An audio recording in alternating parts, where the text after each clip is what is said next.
Well, good evening, everyone, and welcome here to the Launchpad Network and our live countdown to launch coverage for the Certification 2 flight of ULA's Vulcan Centaur.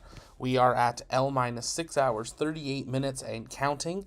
Teams are continuing to monitor weather, but everything right now is pointing to a go for launch in the morning at 6 a.m. Eastern Time. Weather is currently 80% go for launch, so we'll be keeping a close eye on that, and we'll be bringing you the latest status updates over throughout the night and into the early morning as we count down to launch of Vulcan Centaur 2. If it's your first time here, welcome. My name is Zach. I'm the founder and host here at the Launchpad. And here at TLP, it's our mission to inform and inspire the explorers of tomorrow because we believe that space is better together. We're going to be bringing you full live countdown to launch coverage closer to liftoff in that final hour before, but we wanted to go live and have a place that you can get the latest updates throughout the evening while we continue to follow along with the countdown.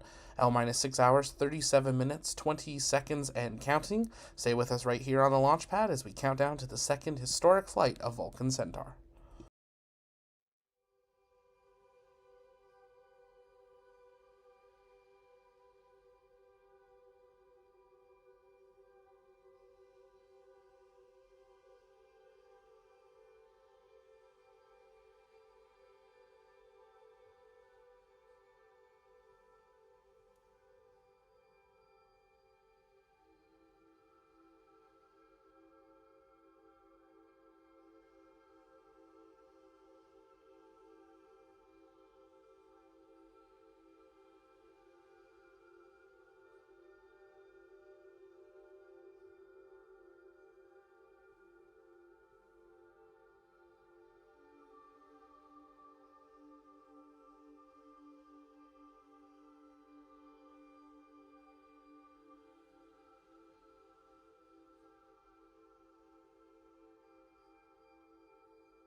Well, good morning, everyone, and welcome here to the launch pad and our live launch coverage of the second ever flight of Vulcan Centaur from the United Launch Alliance and its Cert-2 mission. If it's your first time here, though, welcome.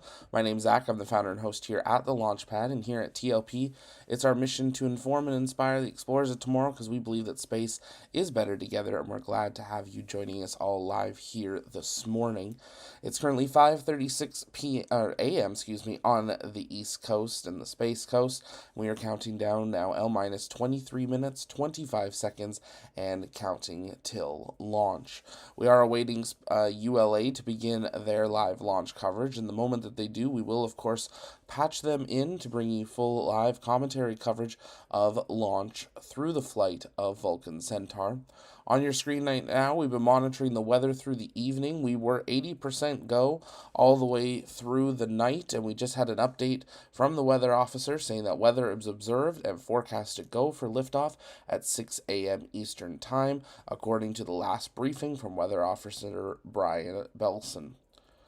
As always, if it's your first time here, though, take a moment, hit that like button. Let us know in the chat where you're watching from. I know we got people tuning in from all over the world, and we're glad to have you here. We got Helen watching in the UK. Mikey is in Earth. We got Short from Norway. It's great to have you here. We got Roy in Sydney, Australia.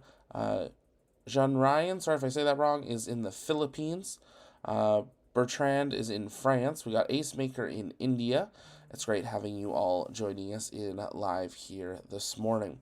We are expecting ULA to begin their live coverage in just a couple of minutes, and of course, once they do, we will patch them in live to listen in to that final 20 minutes of the count of Vulcan Centaur.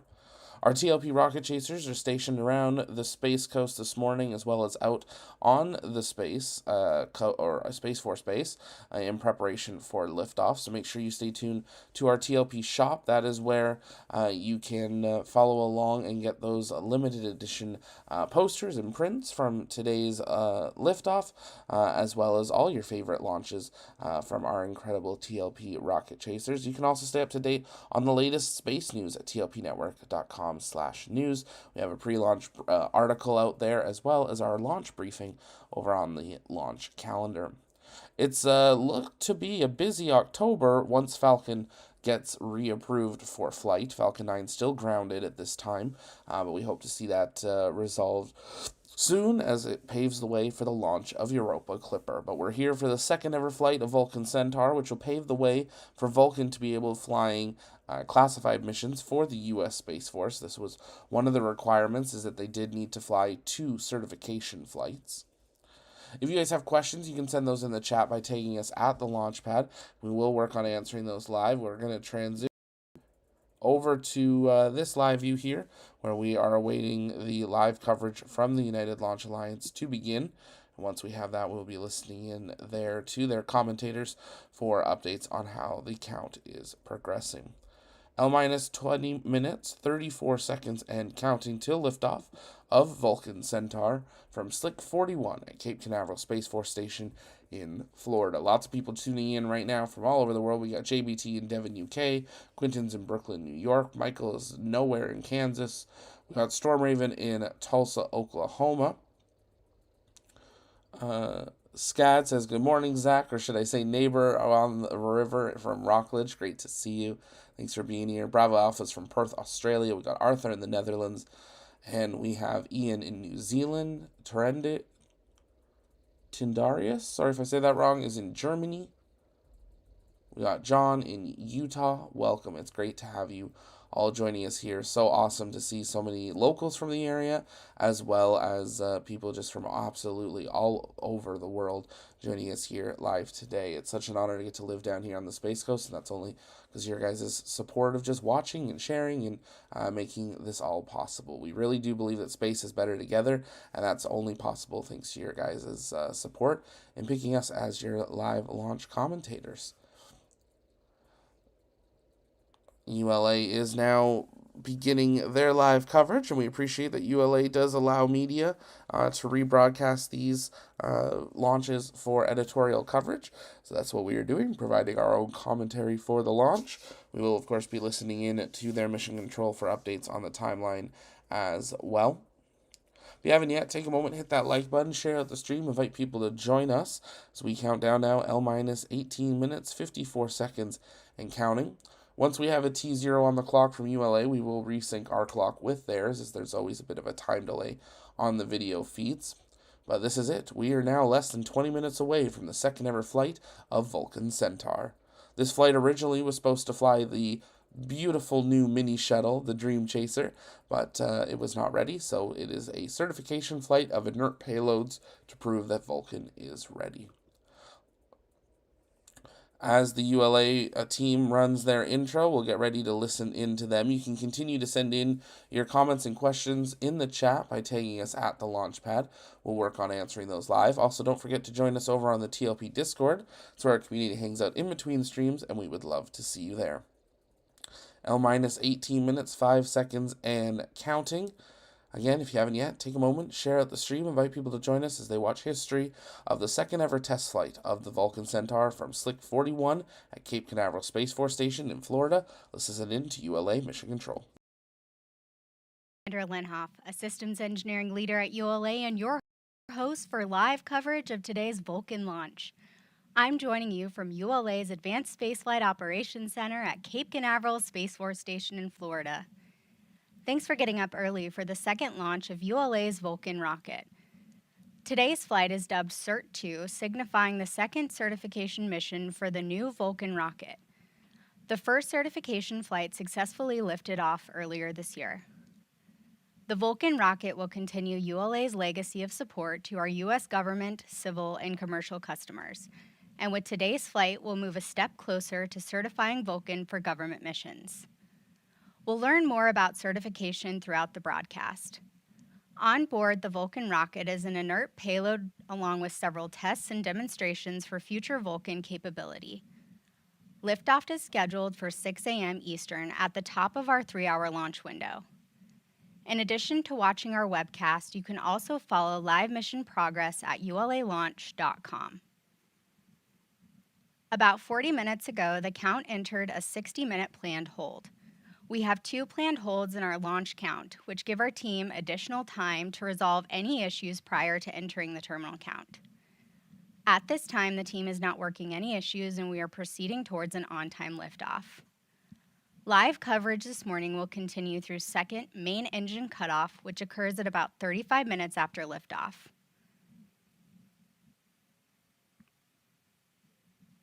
To kick us off, let's learn more about today's flight from ULA's President and CEO, Tori Bruno.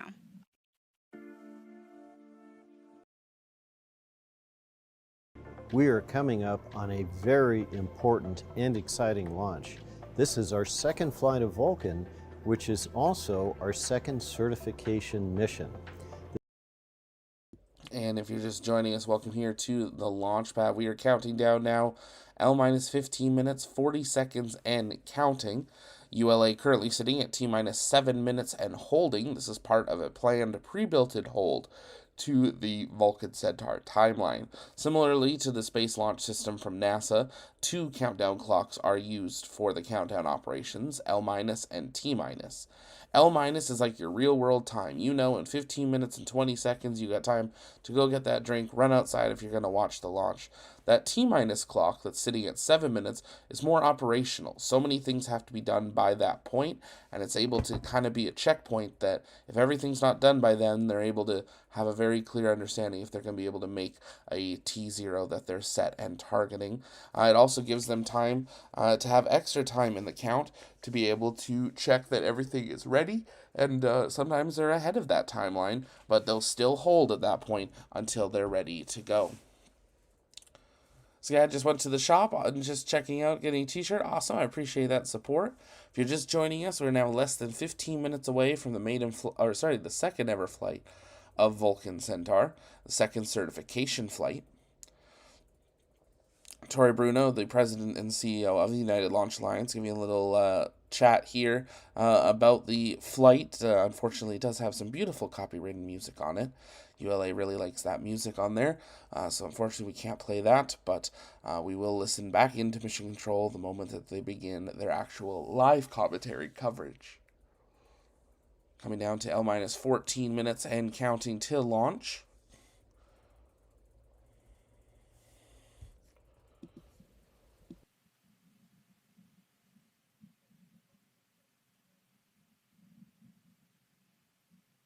You're looking at a live view of Slick 41, Cape Canaveral Space Force Station in Florida. As we look at the Vulcan rocket on the pad, we see the American flag across the inner stage with the ULA and Vulcan logos on the payload fairing. Though it's hard to see now with the booster filled with cryogenic propellants, the Vulcan logo is also wrapped around the first stage. And a portion of the booster includes spray-on foam insulation or SOFI to improve thermal protection and enhance performance. Let's learn more about this innovative new rocket. And with another beautiful video of copy-printed music, we're at L-13 minutes, 7 seconds, and counting till liftoff of Vulcan Centaur. You can see some footage here of its rollout just a few days ago from the VIF out to the launch complex, and now taking a look at how Vulcan Centaur is developed. Definitely really amazing to see how public United Launch Alliance has been with the development of the Vulcan Centaur and how they hand paint the vehicle. The Tory Bruno has confirmed that not every Vulcan will get this paint job. It is definitely something we'll see on the earlier versions, and then eventually they're not expecting that we'll have that full paint job around the first stage. It adds weight, it adds time, and they want to see this begin to fly every other week. Every 2 weeks they want to see a Vulcan fly in the next year or two. United Launch Alliance did say, I believe it's next year, they're targeting 14 launches. That'll be split between Atlas and Vulcan. So that means next year we'll see 7 Atlas and 7 Vulcan missions. Generally takes a couple of weeks to switch between the two, so it's going to be a pretty busy schedule there to run that in. That's definitely going to point to kind of a launch every 3-ish weeks or so, 3 to 4 weeks for the United Launch Alliance next year. And we're super excited to see that cadence come from them and really brighten up the Space Coast even more with more rockets flying other than just Falcon 9.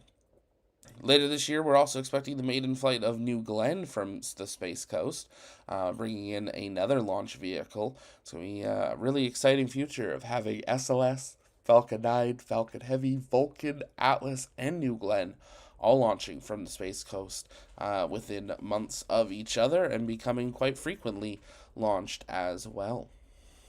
Slick 41 is the same pad that launches Atlas and the Atlas Starliner to the International Space Station, so it looks familiar. That's why it is that same pad. Long run, it will just become a Vulcan pad once Atlas is retired, but we still have another few years of Atlas launches. D says you need a triple espresso. That sounds fabulous, D. That does sound really good. We might have to just order one of those. Still have to get a coffee maker for the studio. Still moving down, settling in. If you're just joining us, let's listen back in to ULA Mission Control. L-minus 10 minutes, 30 seconds and counting. As we approach the terminal count poll, let's check in with Arlena Moses to share today's Space Launch Delta 45 weather forecast. Thanks, Andrea. We just heard from our lead launch weather officer stating weather is great for our launch this morning. And if we take a look at radar behind us, we can see we've had just enough dry air move in over the past 24 hours that has pushed most of our storms and showers that are happening overnight down to our south. The little bit of activity we have up across to our east over the Atlantic Ocean remains a little too shallow and a little too far to our east to be a concern here over the next couple minutes. Our main area of concern here is within this white ring, which represents 10 nautical miles. So if we go here and take a look at our forecast here, we're going to only be looking at a POV of down to just 5% with no significant launch weather concerns tracking. Winds are going to remain from the east, this light breeze about 10 to 15 knots, with temperatures around 80 degrees this morning. Weather looks great for the launch. And back to you, Andrea.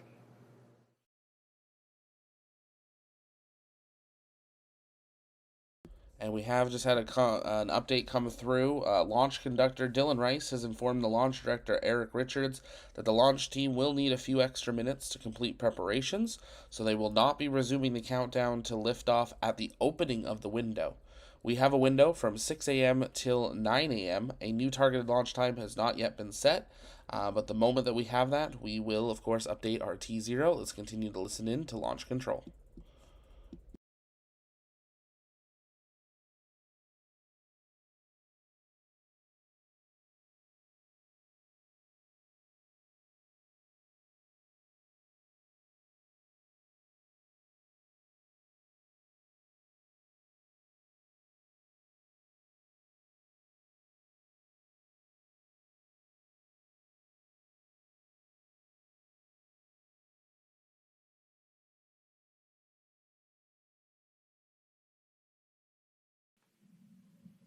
This is Vulcan Mission Control at T-minus 7 minutes and holding. Launch conductor Dylan Rice has informed the launch director that the launch team will need a few extra minutes to complete preparations. At this time, we will not be resuming the countdown for liftoff at the opening of the window. A new target launch time has not been identified.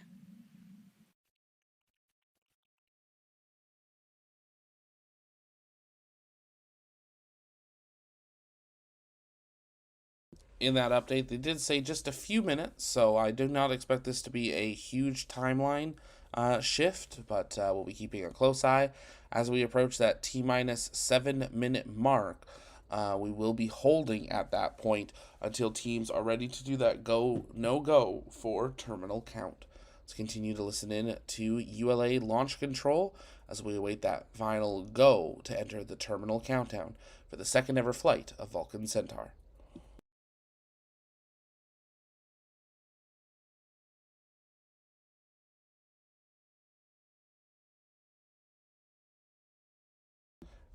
Some great people tuning in just in the chat. Scat, I wanted you to be able to see the launch in the dark. I'm close enough, I'll still feel it. We're probably only 15 miles or so from the pad. LCSYS on 1. Let's listen Go ahead. Step 950, all secondary decoms verified on RF link. Roger.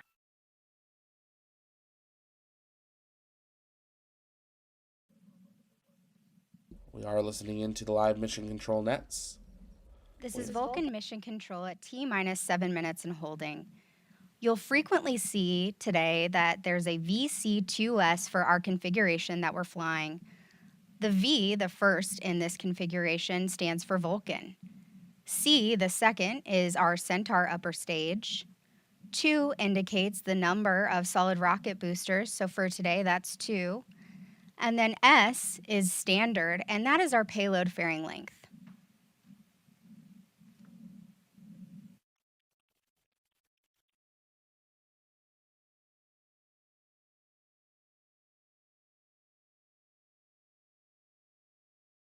And if you're just joining us, you're looking at a live view of Space Launch Complex 41, Cape Canaveral Space Force Station in Florida. We are currently holding at T-minus 7 minutes, awaiting the launch control team to say that they are ready to proceed with terminal count.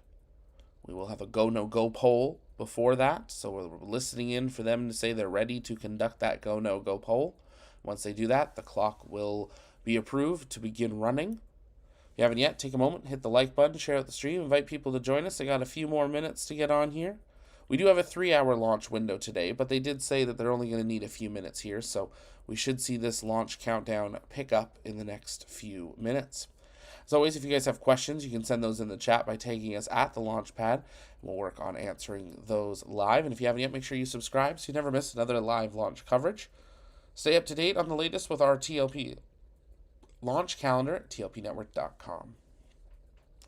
We are listening into those live station launch control communications, So used to talking about the International Space Station. No, we are launching today and not to the ISS. Today is a certification flight with an inert payload on board. This flight was originally going to see everyone's favorite new mini shuttle fly, but Dream Chaser was not exactly ready for this. So they are flying a certification flight to continue to proceed with their timelines and being able to start flying those National Reconnaissance Office and Space Force missions on Vulcan Centaur. Wide shot, Slick 41, all lit up in red, as it normally is, with the beautiful big spotlight on that ULA Vulcan Centaur, which is fully fueled, ready to go, holding T-plus 7 minutes and counting. When we get that go to continue the count, timeline's going to move very quickly to liftoff. If you happen to be out on the Space Coast and take photos or videos of today's launch, make sure you send those to us over on the TLP Discord, in the ULA chat, and also on social media. TLPN_official on X, or the Launchpad Network on Facebook and Instagram.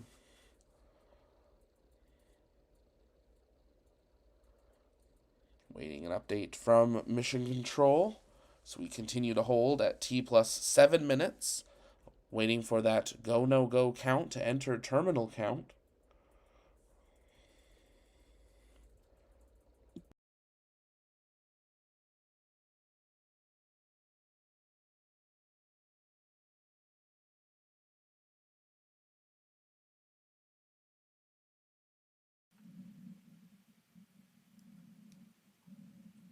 This is Vulcan Mission Control at T-minus 7 minutes in holding. The Vulcan launch vehicle experienced a data dropout, which caused the ground systems to stop propellant flow to the rocket. The team has configured the systems to resume flow, and we are working to establish a new T0 shortly. ULA always being transparent there, but interesting to hear. A dropout of a computer led to the propellant being halted. So they are working on getting that vehicle top back up, ready to go for a flight. As we said, we don't expect this to be a long delay, but of course they want to make sure that everything is set to go. The window opens in 3 minutes. We're holding at T minus or T plus 7 or T minus 7, excuse me, as we wait that go no go poll. We are listening into launch control, so any updates we hear come across the net, you'll be able to hear it as well as we continue waiting for that final go no go polling of the launch teams across all of the United Launch Alliance for liftoff here this morning. Weather 95% go, and that's basically as good as you get down here on the Space Coast. So a really great sign. Weather cleared out following the hurricane, clearing the way for Vulcan Centaur to have some great skies to fly through on its certification to flight.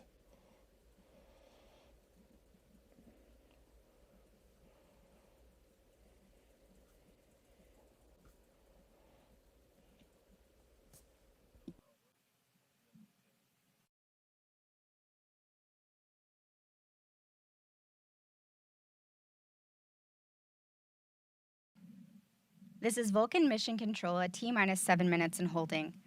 Building on more than 130 years of combined Atlas and Delta launch experience, ULA's Vulcan rocket introduces a balance of new technologies and innovative features to ensure a reliable and accessible space launch service. Let's hear more about this incredible launch vehicle.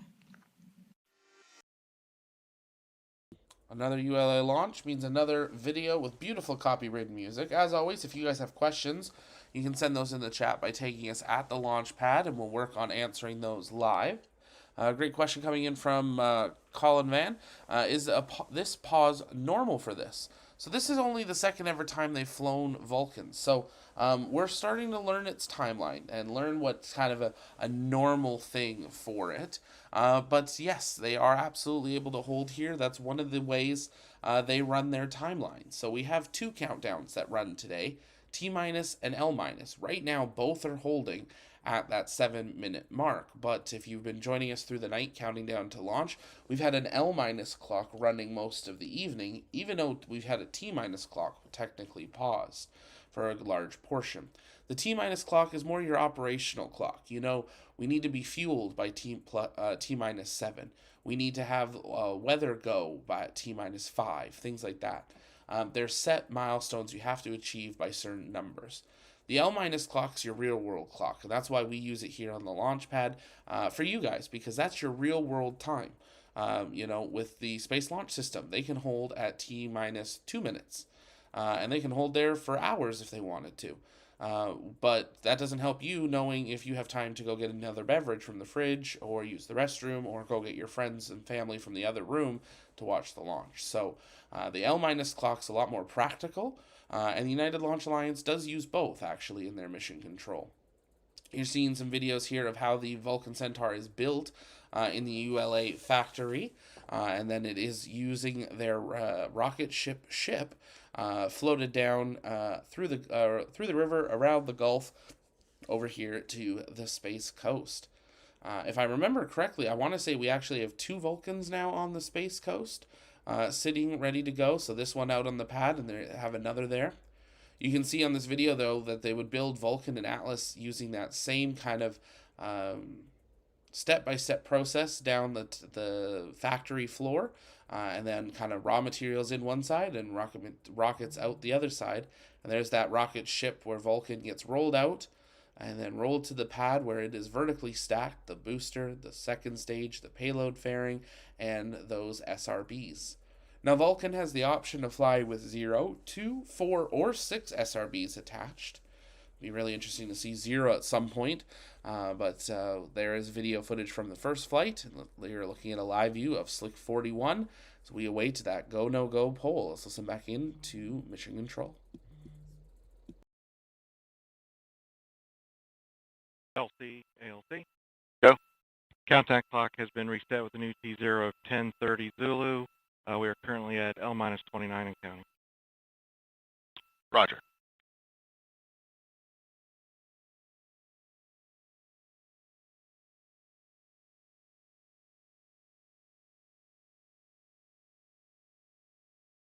And there's that update we were wanting. New T0 set, 6:30 a.m. Eastern, L minus 27 minutes, 40 seconds, and counting till launch. That's a great sign that things are progressing. LC, RC. Go. The range has approved our new T0 of 10:30:00 Zulu. Roger.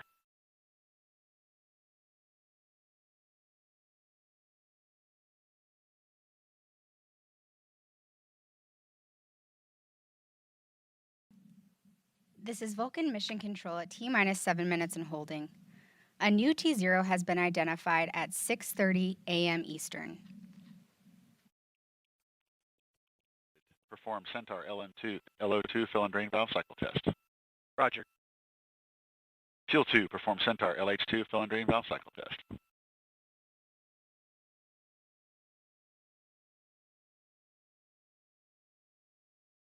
Roger. Fuel 2, yeah, okay. You copy.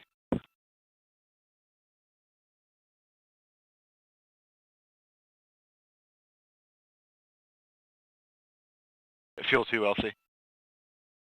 Go ahead. And I just wanted to ensure you copied the transmission to re-perform the fill and drain valve cycle. Affirmative. Roger. Has gas, establish scan patterns 62 and 63. Roger.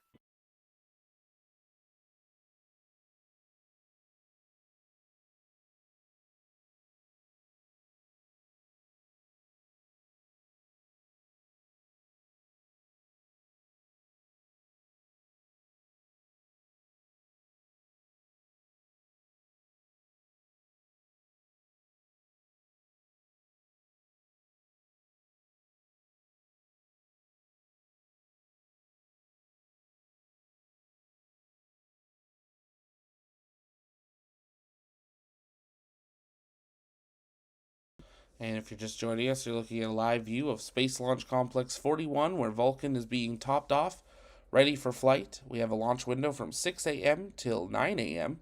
Eastern Time. Current time 6:04.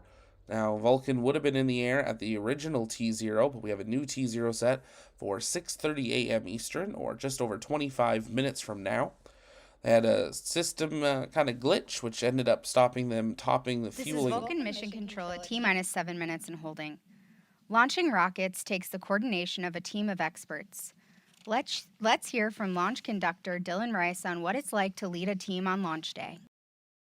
They had a little bit of a glitch with one of their computers on topping the fuel on the rocket, but they've recognized that, they've solved that issue, and now they are topping the vehicle and going through those final pre-launch checks.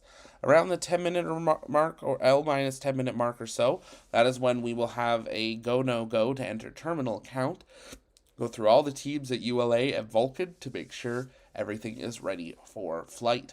As always, if you guys have questions, you can send those in the chat by tagging us at the launch pad.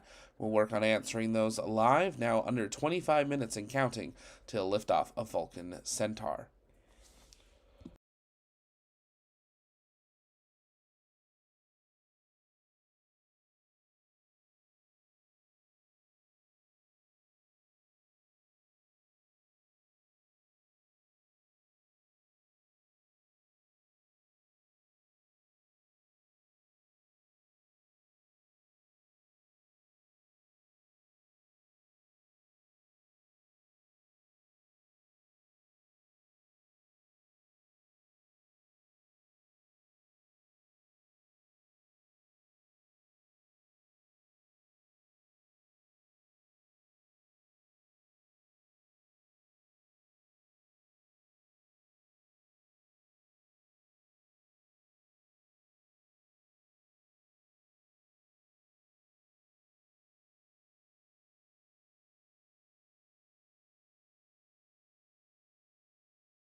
This is Vulcan Mission Control at T-minus 7 minutes and holding. ULA builds Atlas and Vulcan rockets in a 1.6 million square foot facility in Decatur, Alabama. Here's a look inside. And ULA continuing to play some more videos with beautiful copyrighted music. So we're at L-minus 20 minutes, 33 seconds, and counting on the L-minus clock, T-minus 7 minutes, and holding on the T-minus clock as we await that final go for terminal count.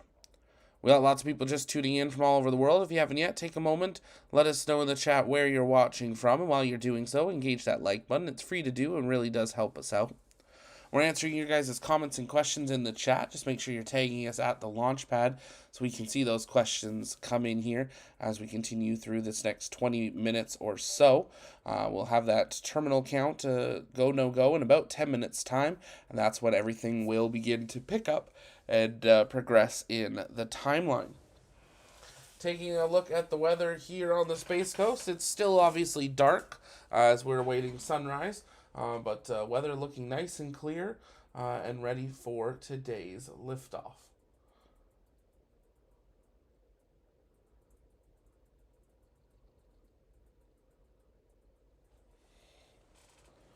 We got James watching from Grand Rapids, Michigan. Helen's in the UK. We got Timbo in New Zealand. We got Amy in Michigan. Sarah is in Northern Alberta, Canada. Great to see another Albertan here. Vision is watching from Mars. I don't know how he beat us there, but he's there. ASPR is watching from the United Kingdom as well. Great to have you here. Coney's asking, are there any payloads? So today's flight is a certification flight. It was originally going to fly everyone's new favorite mini shuttle, the Dream Chaser, but that was not ready to go. So on board is an inert payload that holds experiments and demonstrations specifically for the certification for the United States Space Force. After delays in payload testing for the Sierra Space Dream Chaser, which was the original payload. So there will not be specifically a deployment payload for this mission, but it will be carrying 1,500 kilograms of inert payload and experiments to a heliocentric orbit. And the orbit's very specific, and this is part of the demonstration of the Vulcan Centaur to have it ready for those missions for the United States Space Force and the National Reconnaissance Office. Vulcan stands 61.6 meters tall with a 15.5 meter fairing. That's its standard fairing. The fairing has a 5.4 meter diameter. Well, really the whole vehicle does. It's all the same size. And it has the option of 0, 2, 4, or 6 of those SRBs strapped to the side. For today's flight, we're just going to see 2 SRBs on board. At liftoff, Vulcan produces 8,952 kilonewtons of thrust. It's able to carry over 19,000 kilograms to low Earth orbit or 8,400 kilograms to geostationary orbit. Today it'll be carrying 1,500 kilograms to that heliocentric orbit. Now coming down to L-minus 17 minutes, 30 seconds and counting. Should be able to listen back in to ULA launch control here in just a moment as we go through those final minutes of the count, awaiting that final go to enter terminal count. But if fueling top-up went well and they've fixed that issue, I would expect us at that T-minus 7 minute mark for that launch countdown to pick up. We got lots of people tuning in. We got Micah in Belgium. Welcome. We got Connie. Connie is in Sweden. We got Triple in Korea. Welcome. We got Joe in St. Petersburg, Florida.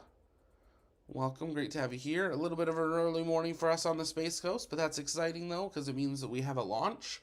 It's been a little bit since we've had one with Falcon being grounded, so it's always a good day when there's a launch from the U.S. Space Coast. Mike asking, really good question. How relevant is Vulcan in today's launch market? Does it fulfill a particular need? That's a really great and big question. And right now it does.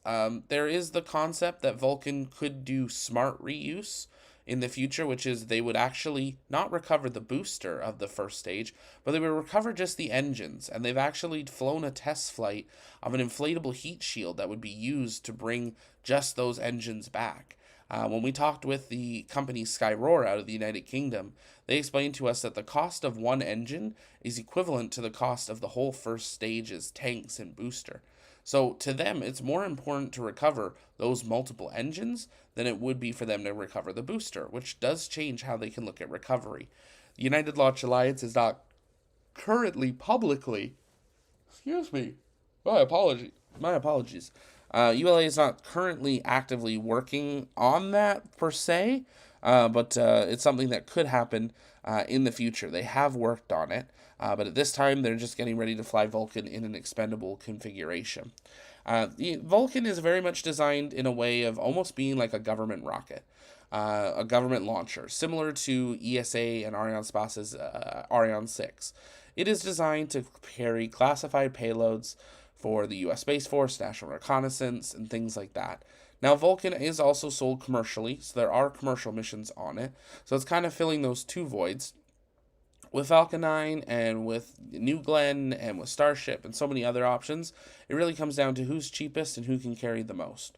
But it is definitely designed around replacing Delta IV Heavy, Delta II, the Delta program, the Atlas program, all into one vehicle that offers a wide range of what it's able to carry at a lower cost. So it's a really great question. Is it still a valid vehicle? Absolutely it is. It is ULA's new vehicle. If they could get smart reuse working, that'd be even better. Is full reusability or full refurbishment, kind of like Falcon 9, something that everyone's pushing towards? Yes. Can Vulcan do that? No. But that doesn't mean there isn't a place for it still in the market. There will always be payloads that need to fly on launch vehicles that are fully expended. So that's a really great question. Thanks for sending that in. Loa Manzi says, thanks for the stream, Launchpad. I appreciate it. Scott says, since you're tired, I'll bring you over some Starbucks. I wouldn't say no. I would not say no. Yeah, coffee would be good. Moved down here about a month ago, and I still haven't bought a coffee maker. We definitely need to get a coffee maker here into the TLP studio. We were working on some projects last night. Well, technically this morning. So, a shorter day, but that's okay. It just means we all get to have a nap after liftoff.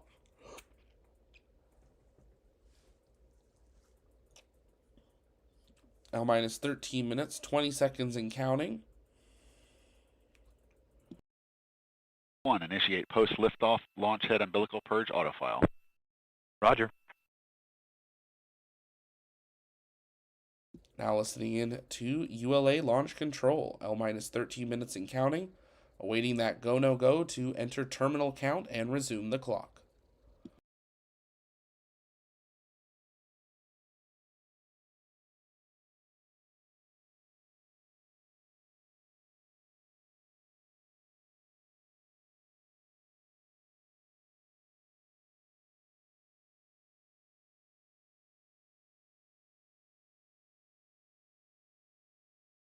Tori Bruno, CEO of ULA, has said engineering is go on X. That was just 30 seconds. 14 minutes. So everything proceeding, and there we Prop heard 1, perform G&G snuffer purge cycle test. Roger. L minus 14 minutes, so we'll update our T0 there, meaning we're running about a 90-second delay from United Launch Alliance.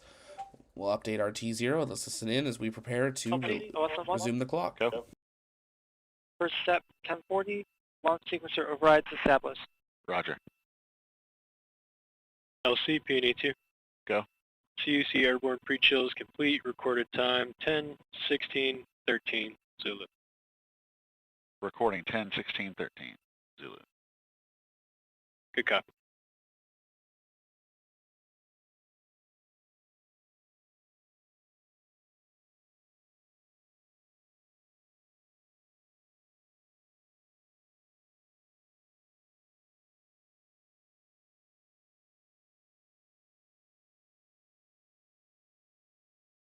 L minus 13 minutes. Flight control, perform launch on time, verification. Roger. OSM, place SRB ignition SNA switch in the enable position. SRB ignition enabled. Verify the FCO, ROC, and OSM hold fire switches are in the proceed position. Ready to proceed. RC, verify solar radiation acceptable for launch. Verified. NE1, verify post liftoff launch head umbilical purge is configured for launch. Verified.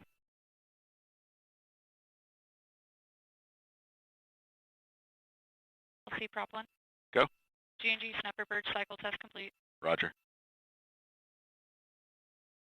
LC flight control. Go. Launch on time verified. Roger.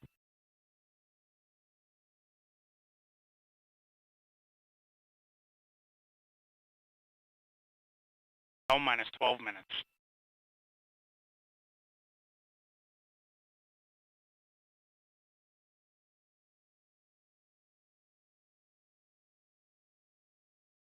RLM, verify red line monitor and event table in the correct configuration for terminal count. Verified.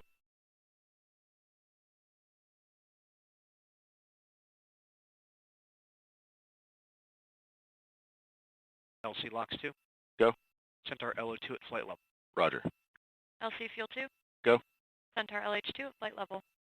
Roger. And the U.S. Space Force Eastern Range. The vehicle system readiness poll includes electrical systems, hydraulics, pneumatics, propulsion systems, flight control, and propellants. Let's listen in as Dylan Rice performs the final polling. minus 10 minutes. Status check to proceed with terminal count, Vulcan systems, propulsion, Go. hydraulics, Go. pneumatics, go, LNG, Go. LO2, Go. water, Go. Centaur systems, propulsion, Go. pneumatics, Go. LO2, Go. LH2, Go. has gas, Go. electrical systems, airborne, go, ground, Go. facility, Go. RFFTS, Go. flight control, Go. TCQ, Go. off support, Go. comm, Go. umbilicals, Go. ECS, Go. red line monitor, Go. quality, Go. op safety manager, Go. ULA safety officer, Go. vehicle system engineer, Go. anomaly chief, Go. range coordinator, Go. launch director. You have permission to launch. Proceeding with the count. ALC, verify T0 is set for 1030 Zulu. Verified. Polling is ABE, complete issue MRT. and the team is go for launch. From T-minus 7 minutes until liftoff, you'll hear Dylan Rice and the team performing the final steps in the countdown procedure. Several critical activities occur in the final minutes before launch, including verifying fuel tank levels and pressures in the booster and Centaur and arming the flight termination system. At T-minus 1 minute, the Range Operations Commander confirms the range is in a green condition for launch. At T-minus 25 seconds, you'll hear Go Vulcan, Go Centaur, Go Cert-2. This is the final status check of the rocket and payload readiness. At T-minus 6 seconds, initiation of the launch pad water deluge system occurs. At T-minus 3 minutes, the main engines ignite. Then after seeing Vulcan lift off from Slick 41, you'll begin hearing flight commentator Hannah Peters providing launch vehicle ascent data. Established scan pattern 71. Roger. And if you're just joining us, All L-minus, steps complete prior to terminal count. we are awaiting the beginning of terminal count and the resumption of the countdown of the T-minus clock.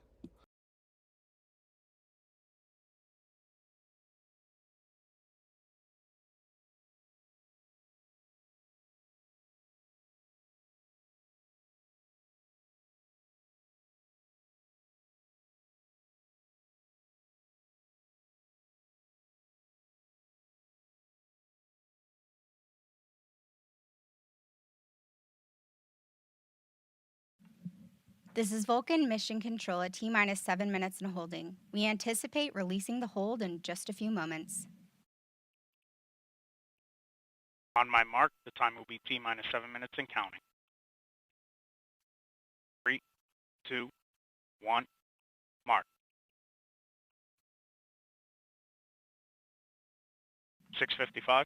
The countdown clock is resumed and we are go for launch at 6:30 a.m. Eastern.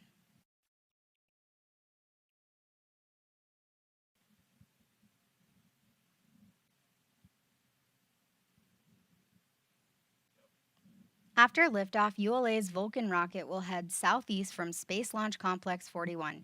Here's a look at today's ascent. And if you're just joining us, L minus 6 minutes, 25 seconds and counting. The clocks are running. Both T minus and L minus are synced, and we are in terminal count. United Launch Alliance Vulcan Centaur is ready for launch. If you happen to be out on the Space Coast, now is the time to head outside. Get ready to take those photos and videos of today's flight as we count down the final minutes of the count until Vulcan Centaur's second certification flight. T minus 6 minutes and counting. Weather is 95% go for launch. Vulcan is ready, fueled up, ready to go. Payload is go, range is go. If you haven't yet, take a moment to take and share out the stream and engage that like button. It's free to do, and we appreciate your support in doing that. Today's Vulcan has 2 SRBs on the side and those 2 BE-4 engines at the base for flight here today. We will, of course, be listening in to ULA launch commentators for the launch flight data, so we'll be listening into them through the final minutes of the count. We'll be taking a look outside the TLP Space Coast studio here with our rocket chasers scattered around the Space Coast, ready for live coverage for here today. Make sure to check out our Discord. That's where our community hangs out in between streams to see photos from our TLP rocket chasers who are out on the Space Force base this morning for viewing, as well as a few hours from now when we get back out to the pad to get access to those incredible remote cameras. Our rocket chasers placed those yesterday morning, and we have had cameras sitting out at Space Launch Complex 41, braving the weather, ready for today's flight. So send in prayers they're not foggy, and that everything is ready for liftoff here in just over 4.5 minutes time. Now, as we get into those final minutes of the count, we're going to listen into launch commentators. So we're going to do this a little bit earlier than we normally do on a Falcon, but let's see that go, no go from you guys in the chat. If you're not a TLP member yet, consider hitting the join button just like Azza did to get access to those custom TLP launch emotes. If you don't have those, you can, of course, just type in the chat as well. We really do appreciate your support. All that goes into expanding our equipment to bring you even better coverage of everything space from around the world. L minus 4 minutes, 10 seconds and counting. Let's listen in to launch control as we count down to the second certification flight of Vulcan Centaur.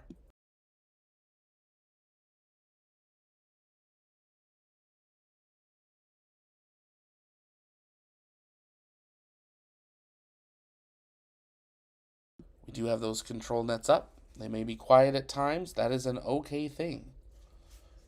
We are now just over 3.5 minutes till launch of Vulcan.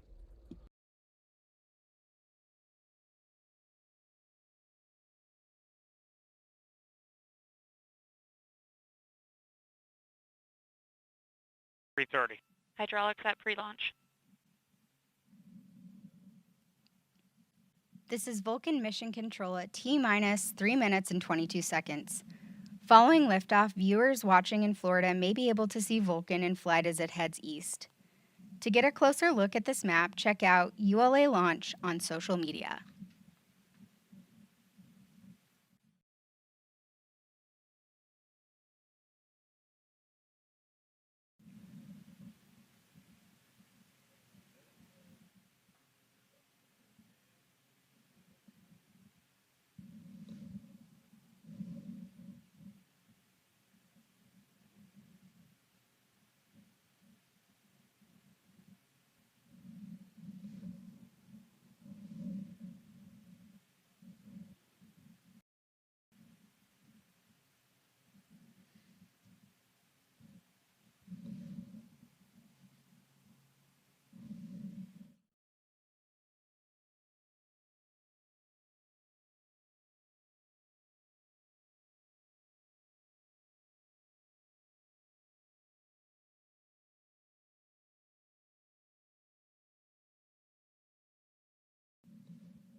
T minus 2 minutes. The launch vehicle, ground systems, and eastern range are go for launch.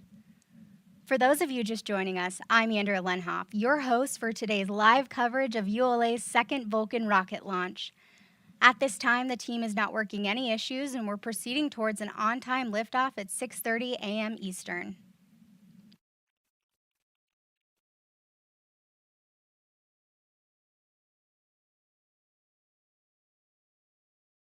T-minus 1 minute, 51 seconds.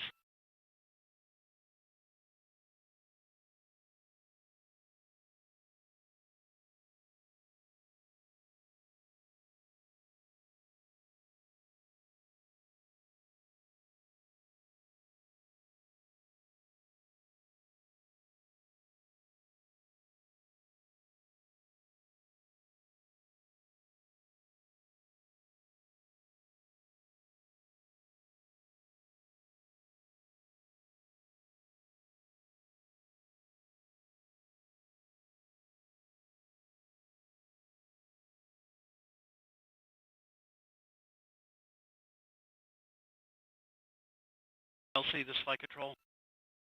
Go. Flight control is ready to reset the clock to T-minus 7 and holding. Roger. ALC, reset the countdown clock to T-minus 7 minutes and holding. Roger.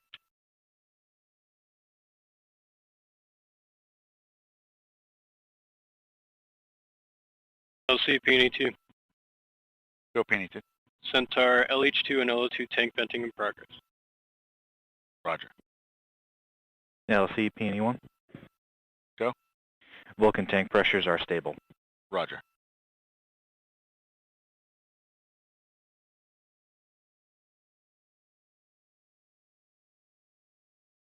And if you're just joining us, we LC have had countdown clock is reset to T-minus 7 minutes and holding. we have had a hold called on the net at T-minus LC, 1 this is minute, flight control. 52 seconds. Go. Step 50 SS VAPS and active SCS in pre-flight mode. Roger. They are rolling the clock back to that T-minus 7 minute mark where we were. They do have time to recycle, depending what the call was, so no S has been called yet. We are waiting for updates. We're just back at that 7 minute Vulcan mark. Mission Control. The team has reset the clock to T-minus 7 minutes and holding. We are waiting for more information on an updated T0.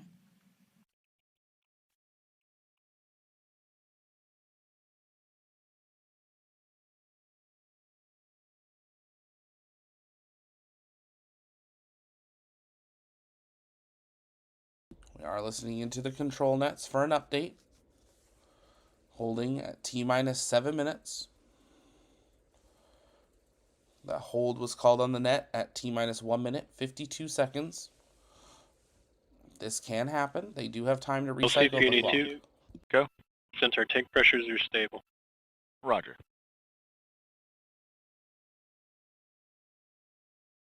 OSM, place SRB ignition SNA switch to disabled position.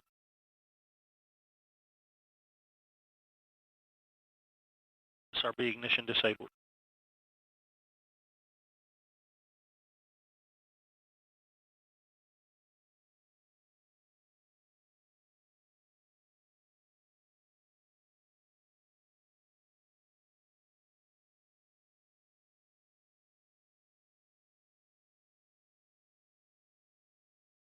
All stations recycle systems back to T-minus 7 and holding configuration. Hold occurred at T-minus 1 minute, 51 seconds. Report status at completion. Airborne electrical LC. Go ahead. Transfer transmitter battery external. Roger.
LC, Peony 1.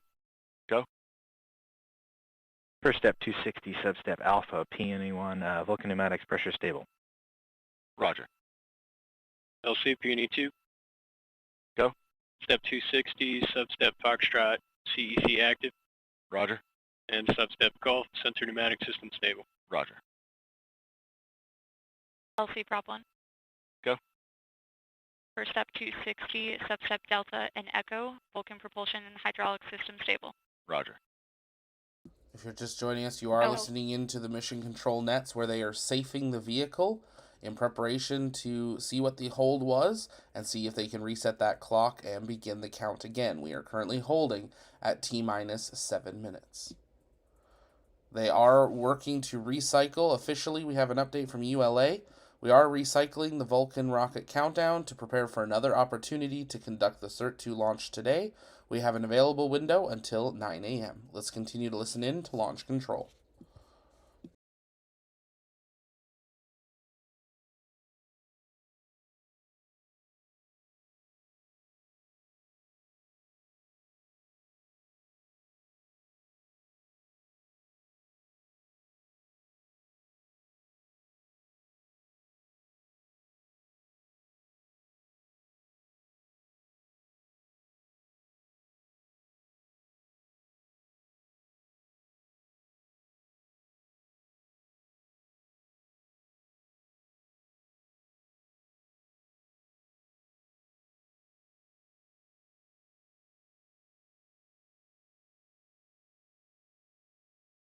LC, airborne electrical, This LC. step 260, subset Papa, airborne electrical ready. Roger.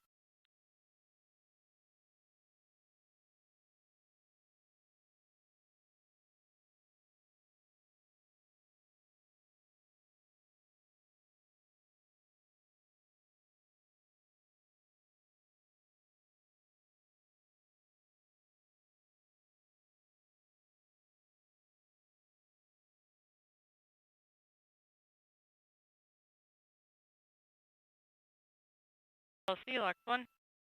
Go Lex 1. Vulcan LO2 continuing topping. Roger. LC, this flight control. Go flight control. Substep Lima, flight control ready. Roger.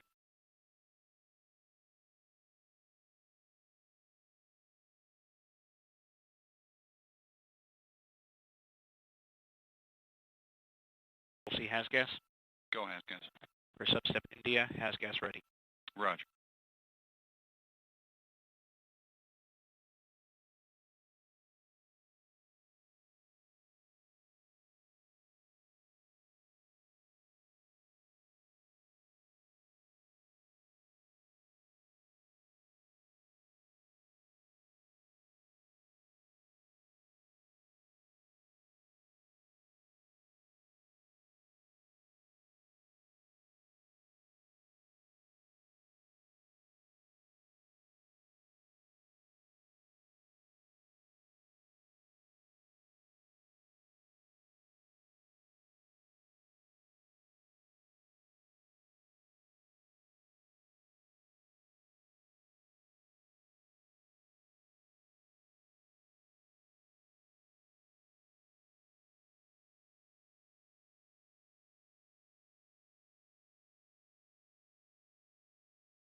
LC Fuel 1.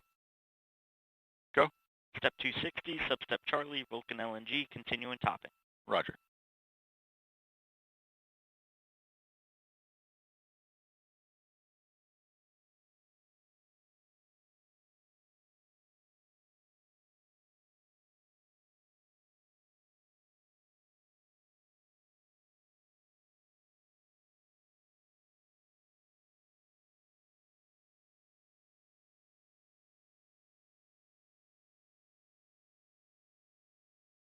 LC RLM.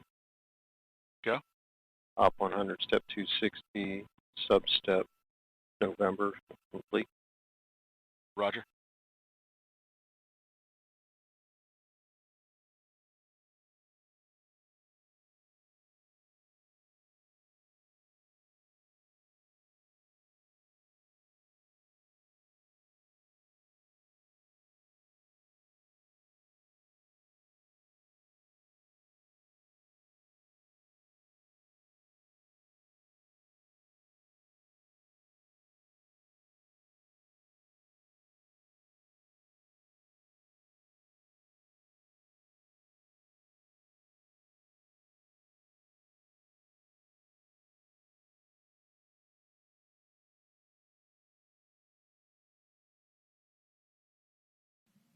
This is Vulcan Mission Control at T-minus 7 minutes and holding.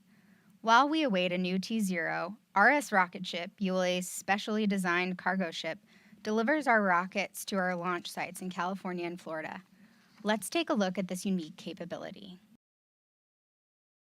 And maybe let's take a look at the pad instead, but we're going to watch another video, that's all right. We are currently holding at T-minus 7 minutes and holding.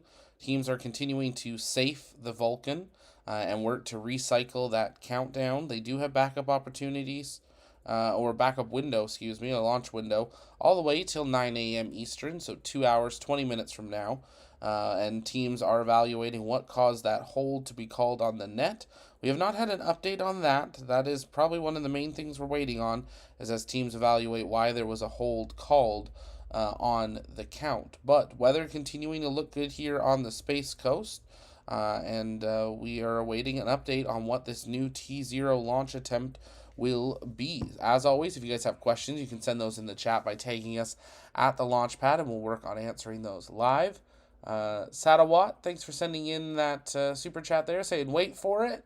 That's exactly it. We're going to sit here and wait for it.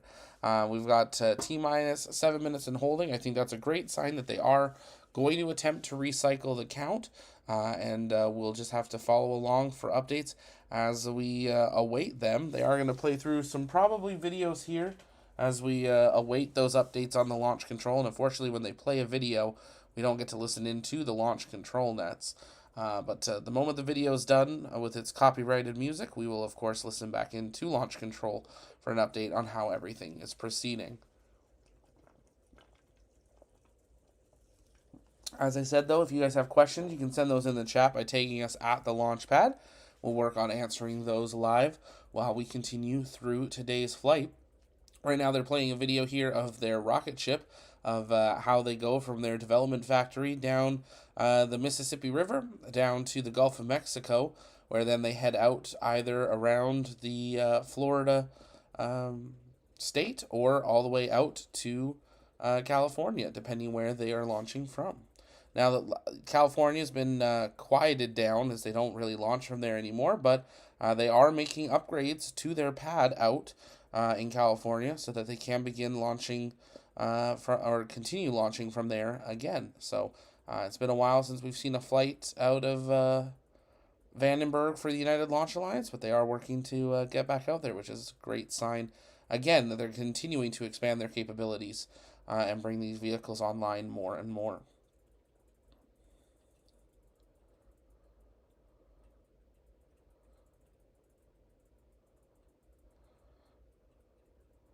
Someone say they are so invested in this time lapse. It's quite the time lapse to see how far this vehicle has to travel just to get to a launch site. It is a long journey. So all of us down here on the Space Coast definitely get excited when the rocket ship arrives into town.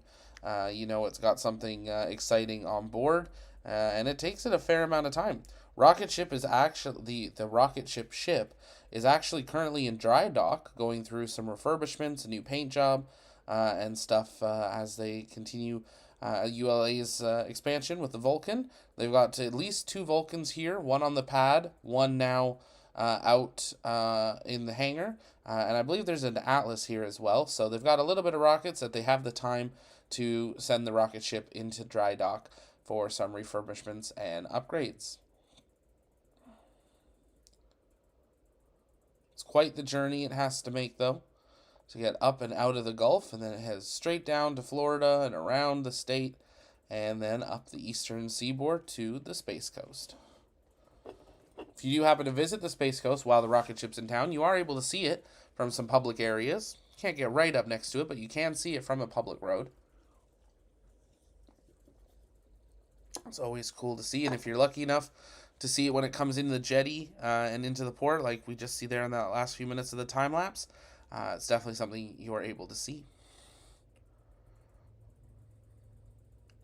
If it does have to go out to California, it is a much longer journey where they do have to go all the way down and through the Panama Canal to get all the way through, which is a very extensive journey. So they try not to do that that often. But They will go to Florida, first to reset before they end up going through and doing that journey down to the Panama Canal. Having sailed only from Port Canaveral down to Honduras, which is that kind of second bump of white in the middle of the map there, having sailed that, it is a long journey for them to get down to Panama and all the way around to Los Angeles. I've actually looked at doing a sailing of that next year, possibly. Not on rocket ship, but it'd be amazing just to have an idea of what that journey is truly like, because it is quite the journey. It takes a couple of weeks to do it. But you can see there those rocket ships, how it unfolds the back door, and they can just roll out a vehicle depending what they're flying. On board there, it looks like they're unrolling multiple Atlas components. It's a larger vehicle, so they are able to carry, at least one rocket, if not multiple rockets on board. So when they do have to do that longer journey, they're able to do it once for a mission, or possibly for multiple missions. If you're just joining us, though, we are currently sitting at T-minus 7 minutes and holding, waiting an update from Launch Control on what the new T0 will be, if they are going to be able to reset today's clock and go for another countdown here today. We do have 2 hours, 15 minutes left on the window. Let's listen in to Launch Control.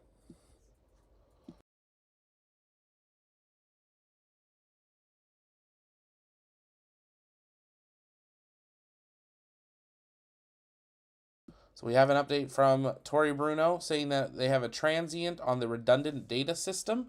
It was an automated hold, and they are checking and recycling. That came in across X from Tori Bruno, the CEO of ULA. Continuing to listen in to Launch Control, awaiting an update on that new T0.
This is Vulcan Mission Control at T-minus 7 minutes and holding. As we await a new T0, let's check back in with Arlena Moses to get another weather update. Thank you, Edra. Taking a look at radar here this morning, we've had a few more showers develop here across the Gulf Stream, which is located about 20 miles offshore, but they continue to be low enough topped that we're not expecting any significant launch weather concerns. Though, as we continue to push into the window, they will approach the coast. Generally, when we get within 10 nautical miles, which is that white circle that we look at, we have to see them get a little colder topped, a little taller tops, usually about in the 15, maybe 20,000 foot range. And right now, they're kind of below that, so not continuing to be a launch weather concern. So if we go to our forecast, still looking pretty similar for what we were seeing earlier this morning. Overall probability of violations, very low, 5%. Continuing with our breezy easterly winds with temperatures in the low 80s and no significant launch weather concerns. Back to you, Andrea.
And we have received an update from United Launch Alliance. LCM1 AC. Oh.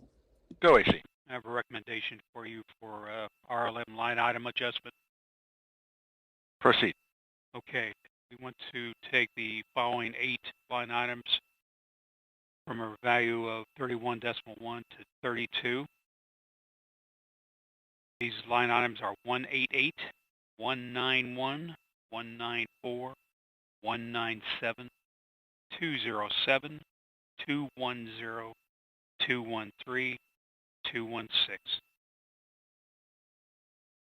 All right, I copy line items 188, 191, 194, 197, 207, 210, 213, and 216. All those are currently set to a value of 31.1. The new value of 32 is the direction. Affirmative. RLM, LC? RLM, go. And did you copy the recommendation from the team? Yes, I did, and ready to implement. Roger, please put that in work and report when complete. Copy. So an update there on the launch control net, some adjustments in launch control. ULA releasing a statement just a minute ago. The engineering team is working through the details of the issue that caused the countdown to automatically stop just after the Vulcan rocket switched to internal power. We have not yet established a new T0. So they are continuing to work the issue and are waiting to fix the issue before setting that new T0. So we are still holding it, T-minus 7 minutes.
This is Vulcan Mission Control at T-minus 7 minutes and holding.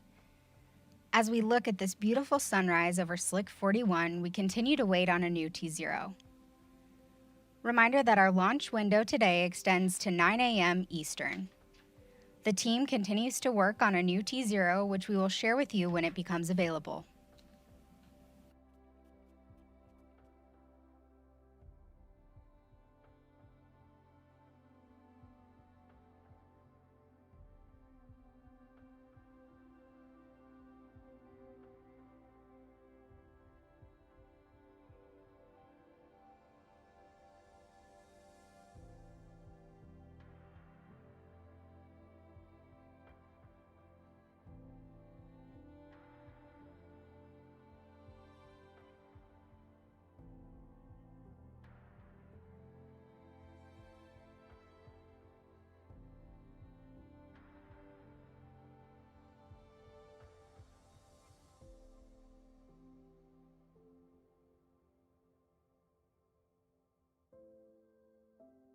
LCRLM.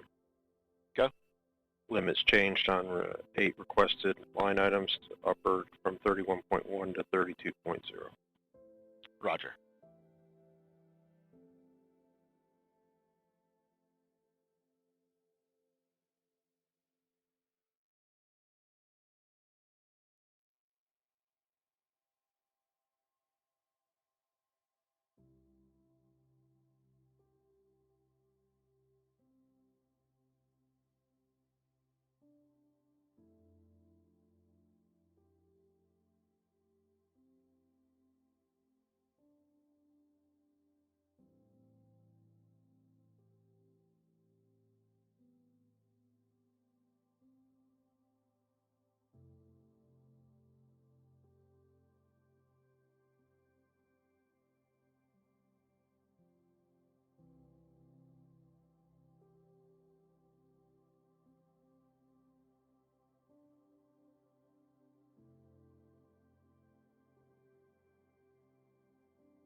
LCM1 AC.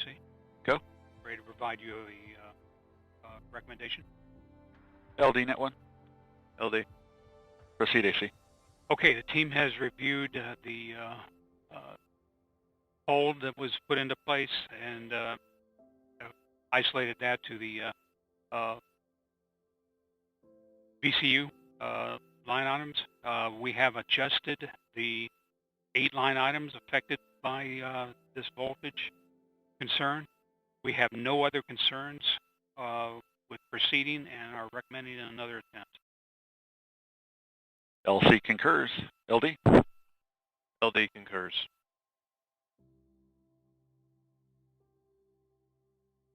And go ahead, LD. LC, let's please coordinate and implement a new T0 of 11:25:0:00 Zulu. Roger. RC, LC Net 1. RC, go ahead. Please coordinate a new T0 of 112500 Zulu. Roger. ALC, please set the countdown clock for a new T0 of 112500 Zulu. Roger, in work. And there's what we've been waiting to hear for the last about half an hour. The clock is running, L minus 25 minutes, 30 seconds, and counting till launch of Vulcan Centaur. And proceed again toward another terminal count run. PNE2, LC. Good. Initiate CUC airborne pre-chill. Roger. LC, RC. Go. The range has approved our new T0 of 1125 Zulu. Roger. And LC, ALC, countdown clock has been set for new T0 of 1125. We're currently at L25 and counting. Roger. LOX 2, LC. LOX 2. Perform Centaur LO2 fill and drain valve cycle test. Roger. Fuel 2, LC. Go ahead. Perform Centaur LH2 fill and drain valve cycle test. Roger. Has gas, establish scan patterns 62 and 63. Roger.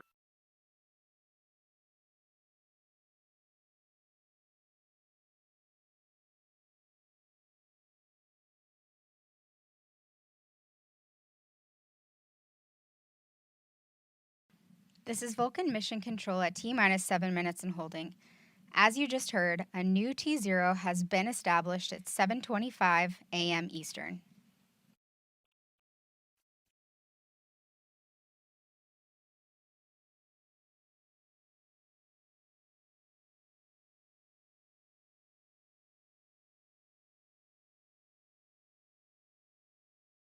L minus 24 minutes.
Roger. Resume Centaur LO2 topping at flight level. Roger. This is Vulcan Mission Control at T-minus 7 minutes and holding. ULA also launches Atlas rockets here in Cape Canaveral, Florida. Let's take a look around. And if you're just joining us, we are at L minus 22 minutes, 15 seconds, and counting till launch of Vulcan Centaur. And the operational clock, T minus 7 minutes and holding. We are awaiting that go, no go terminal count again, that at that 10-minute mark. So we'll be running through this just like we did about 40 minutes ago, and we'll be listening into that. But now under 22 minutes and counting till launch of Vulcan Centaur. If you haven't yet, take a moment, engage that like button, share out the stream, invite people back to join us. I see some questions coming in the chat. Cosmic, what is LNG? LN2 would be liquid nitrogen, if that's what you're referring to, which is a fuel that they use on board Vulcan. I believe that's probably what you're talking about. Scad, how do I get a TLP membership from YouTube? You hit the join button down below, 99 cents a month. There's a few other options depending on some of the benefits that you want. But definitely can check that out, and all that goes into helping support what we do, and we appreciate that support. We are at 95% go for launch weather-wise. The sun rising over the Space Coast. Beautiful flight. I will say, from a operations perspective, All of the photographers out on the pad that set remote cameras yesterday morning set them based on the fact that it was going to be a nighttime liftoff. So keep in mind when you see remote photos coming out later today from out at the pad that they were set for a nighttime liftoff, not a daytime liftoff. So we'll see what comes out from those pictures. Hopefully something, of course, stay tuned to our Discord and our social media for those photos when they come out. Also, if you're interested in joining us as part of the TLP crew and it's your passion and you believe that space is better together and you want to help inform and inspire the explorers of tomorrow, you can hit that apply button in the chat. There's a link there where you can send in an application. We are looking to expand our team of moderators, so definitely send in some applications there. Or if you're interested in being a writer or journalist, we would love to have you, some of you, join our team as we work. Let's listen in. Systems, the spacecraft, and the U.S. Space Force. They got me with a video? They got me with a video? Wow. L-minus 19 minutes, 45 seconds and counting. That's what it's going to look like in about 9 minutes from now when they run a go, no-go. It's been an early morning, folks. Forgive me. That's great. There's kind of a fake jump scare there from ULA of the go, no-go poll. We're a few minutes away from that as we get ready for the next flight of Vulcan Centaur.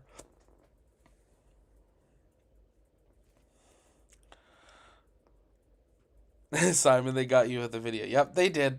They did. Just with a video. Just with a video. Definitely need some coffee.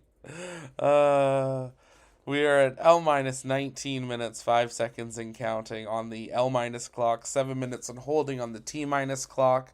And we are awaiting that go, no-go to enter terminal count. That'll be right around that T-minus, or L-minus 10-minute mark. Weather continuing to look great on the Space Coast. 95% go for launch.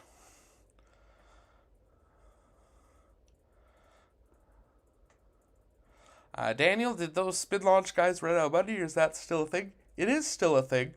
A lot of people think spin launch is a really great idea once we're on the moon.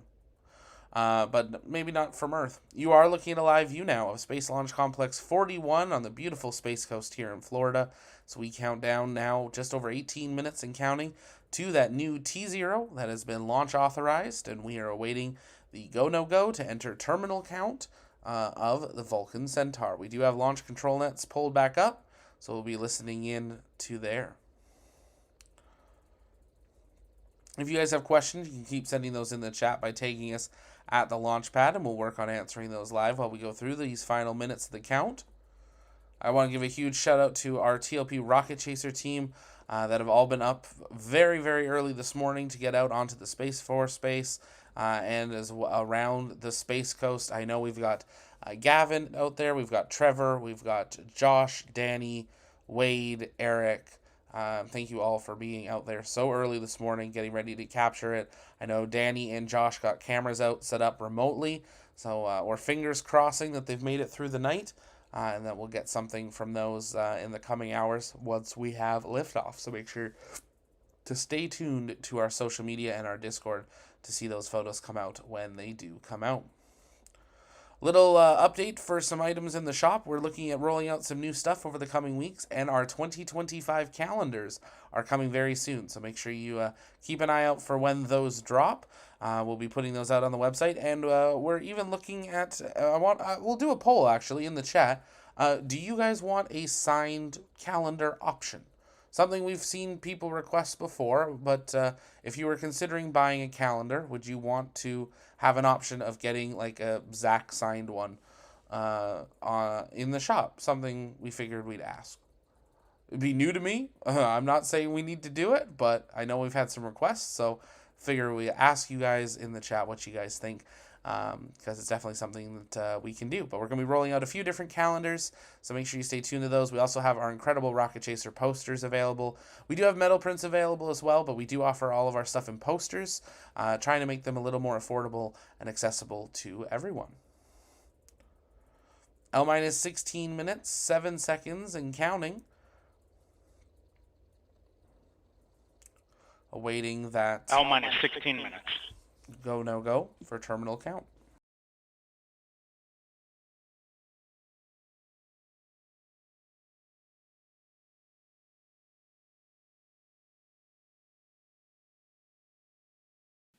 This is Vulcan Mission Control at T-minus 7 minutes and holding.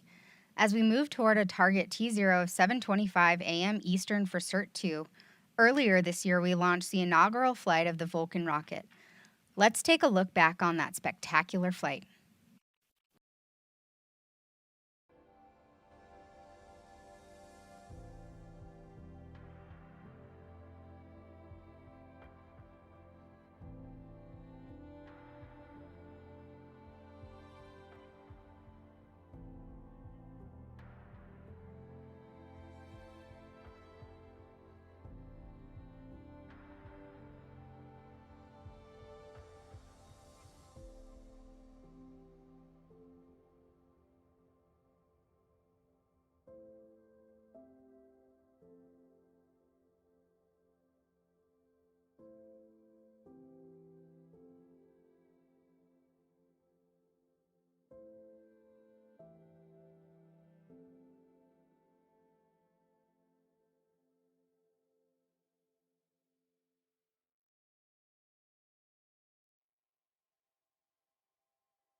LC Prop 1. Go. G&G Snapper Purge cycle test complete. Roger.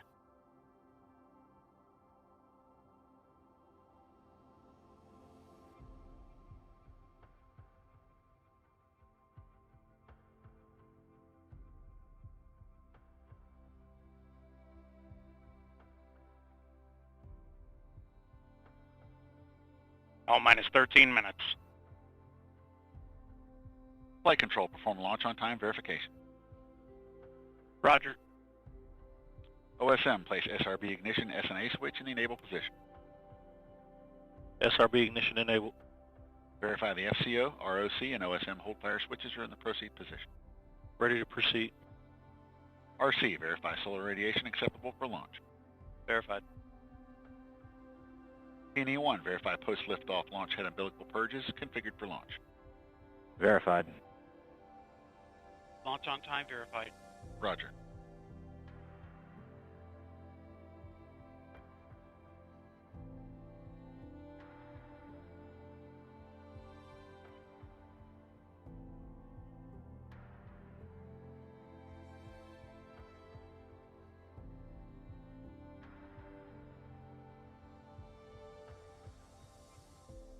L minus 12 minutes. Terminal count briefing. If a condition exceeds a launch constraint anytime after the terminal count status check, the observer shall announce hold, hold, hold on channel 1, identify their station, and briefly state the reason for the hold. RLM, verify red line monitor and event table in the correct configuration for terminal count. Verified. LC LOX 2. Go.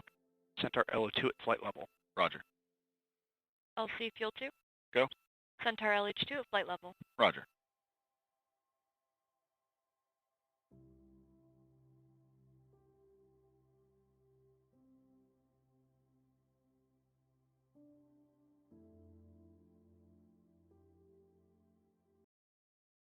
LC switch is ready. All steps are complete prior to the status check.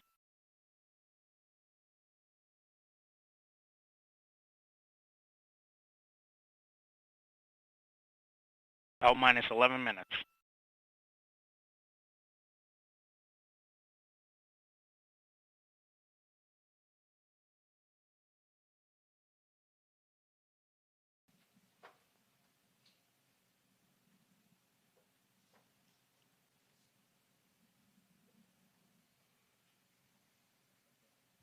We remain in the hold as we continue towards liftoff. In a few moments, launch conductor Dylan Rice will pull the launch team for the final go to pick up the count. 29 engineers and managers are pulled for system status and readiness to proceed. This is the final status check for all Vulcan vehicle systems, ground systems, and the U.S. Space Force Eastern Range. The vehicle system readiness pull includes electrical systems, hydraulics, pneumatics, propulsion systems, flight control, and propellants. Let's listen in as Dylan Rice performs the final pulling.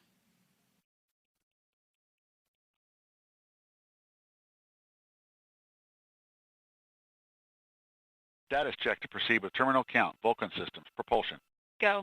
hydraulics, Go. pneumatics, Go. LNG, Go. LO2, Go. water, Go. Centaur systems, propulsion, Go. pneumatics, Go. LO2, Go. LH2, Go. HASGAS, Go. electrical systems, airborne, Go. ground, Go. facility, Go. RFFTS, Go. flight control, Go. CCQ, Go.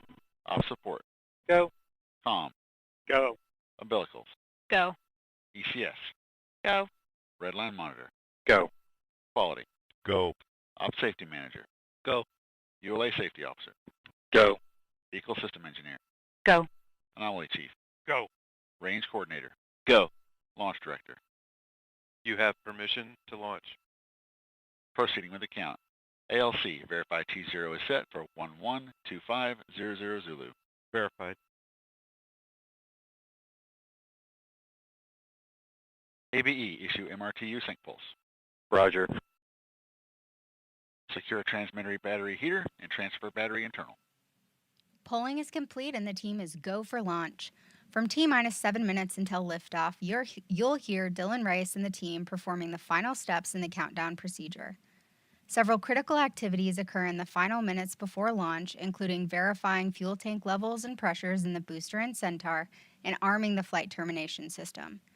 At T-minus 1 minute, the Range Operations Commander confirms the range is in a green condition for launch. At T-minus 25 seconds, you'll hear Go Vulcan, Go Centaur, Go Cert-2.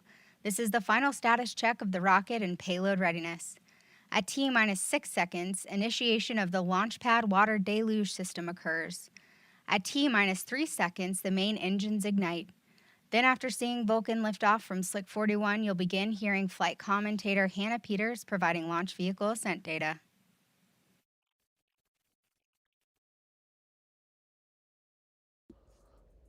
Well, I hope my water deluge at the launch pad doesn't activate at that point, but I hope it does out there on the pad. If you're just joining us, L-7 minutes, 35 seconds, and counting till launch of Vulcan Centaur on its second certification flight. We just heard there a complete go across the board, ready to pick up terminal count in just over 30 seconds from now. As we go through these final minutes of the count, we're going to listen in directly to mission control. So we're going to do it a little bit earlier than we normally do. Let's see that go, no go in the chat again from you guys. If you're not a TLP member yet, consider hitting that join button. 99 cents a month gets you access to those TLP launch emotes. And let's listen into launch control as they get ready to pick up the count. Minutes and counting. 3, 2, 1, mark. And the clocks are running. Ground pyros enabled.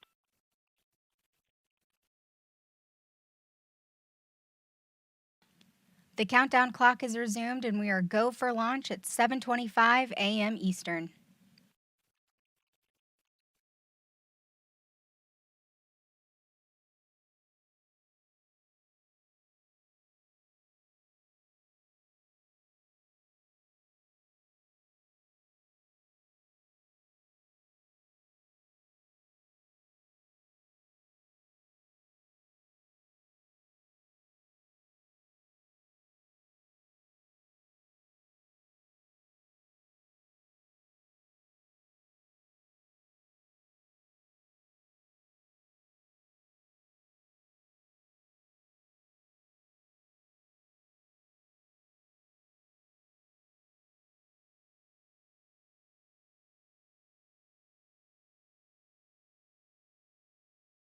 551.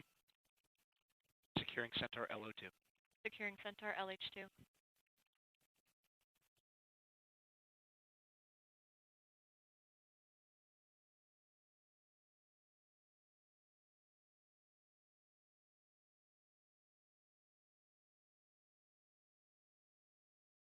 This is Vulcan Mission Control at T-minus 5 minutes and 27 seconds.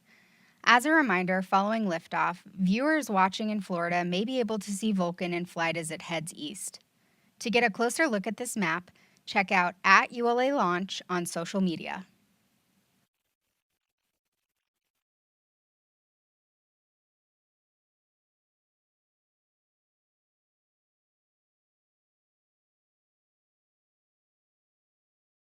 .459. Securing Vulcan LNG. Securing Vulcan LO2.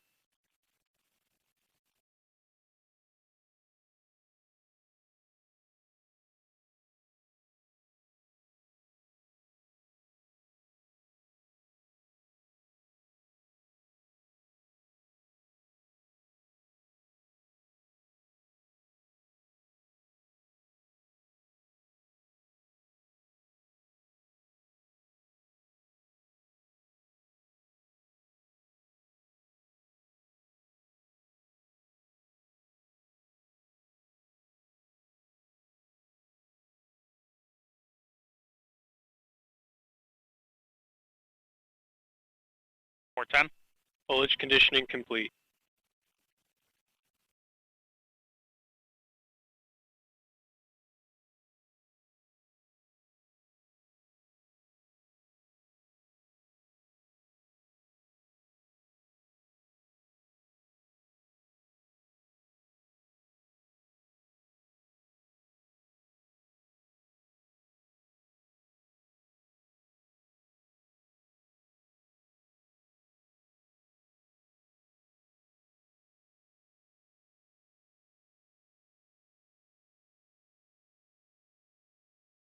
.330.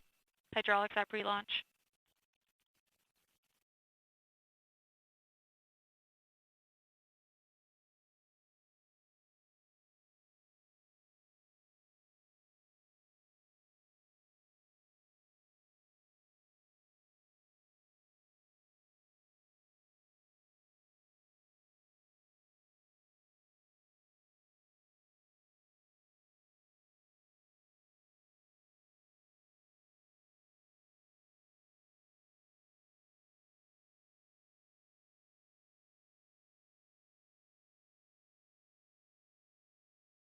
.249. FTS at Turtle.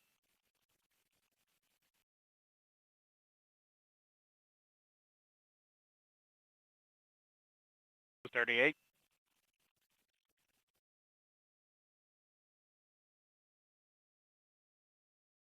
.230.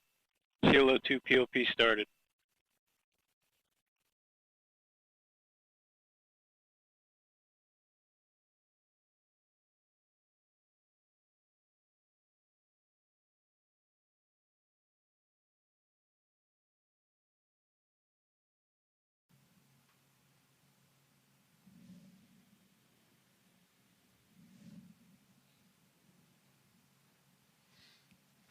T-minus 2 minutes. The launch 59. vehicle, ground systems, and eastern range are go for launch. For those of you who are just joining us, I'm Andrew Linhoff, your host for today's live coverage of ULA's second Vulcan rocket launch. At this time, the team is not working any issues, and we're proceeding towards a liftoff time at 7:25 a.m. Eastern. 135. FTSR.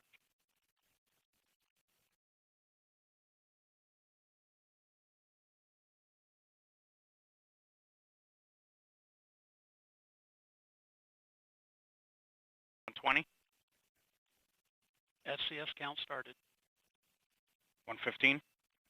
ECS, reduce ECS for launch. Roger.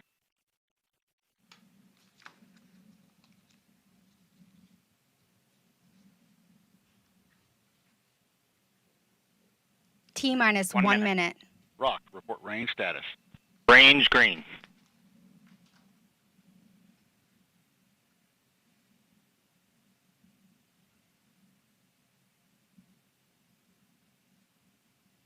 45. Vulcan tanks at step 3.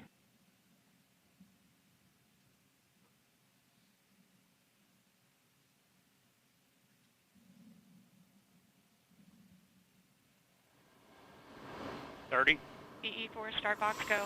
28. Verify ECS reduced for launch. Verified. Status check.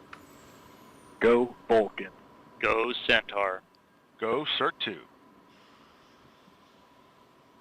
15. T minus 10, 9, 8, 7, 6, 5, 4, 3. We have engine ignition. 1. And liftoff of the United Launch Alliance Vulcan rocket, carrying ULA's legacy of reliability, orbital accuracy, and high energy performance. Everything looking nominal. BE4 performing as expected. All temperatures and pressures looking good. Vehicle has begun its pitch and raw program.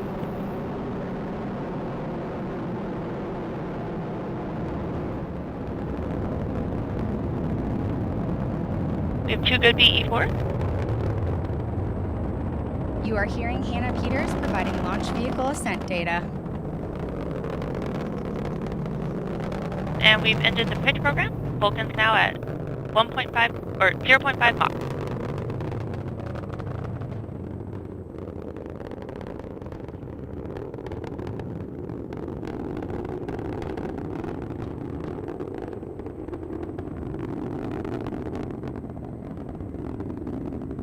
The BE4 is now throttling down in preparation for SRB burnout.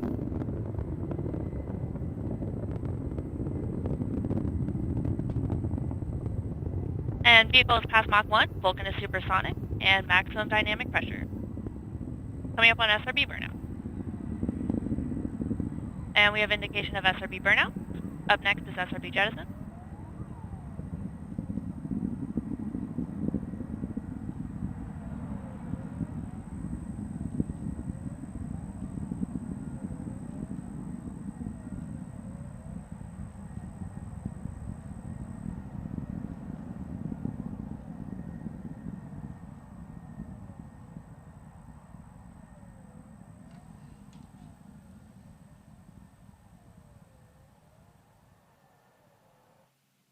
Body rates continue to look nominal, trending towards 0.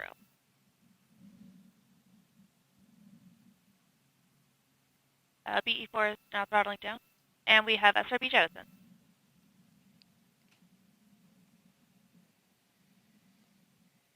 Vulcan is 19 miles in altitude. We just heard confirmation of solid rocket booster jettison. We have about 3 minutes until we reach our next mission event, booster engine cutoff.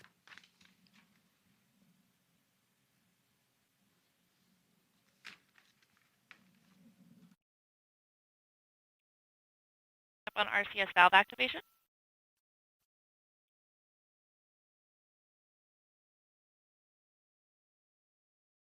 Body rates continue to look good.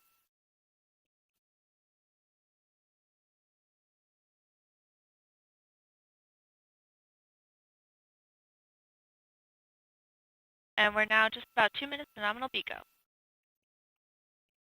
And we've had RCS valve activation.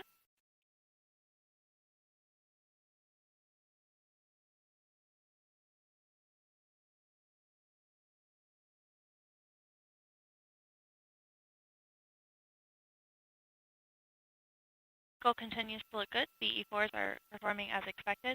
Body rates are trending towards 0. And vehicles continuing down the range track, traveling currently at 4,600 miles per hour.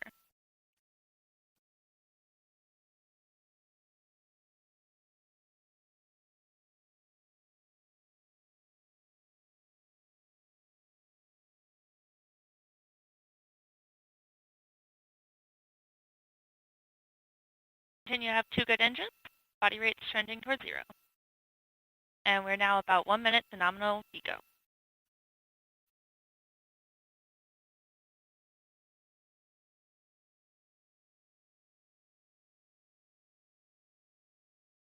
Vulcan is now 1/4 of its liftoff weight. And Vulcan is now passing the Kármán line.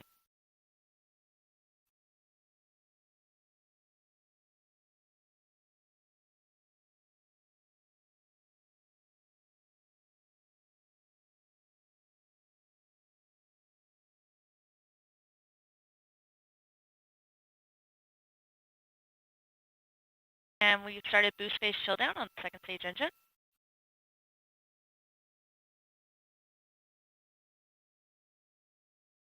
And the BE4s are throttling to maintain a constant acceleration.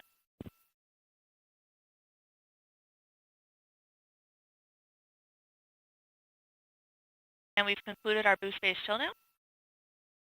And PU has gone to open loop.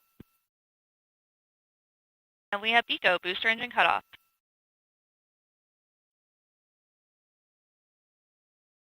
And we have Vulcan Centaur separation. And pre-start on LH2 and LO2.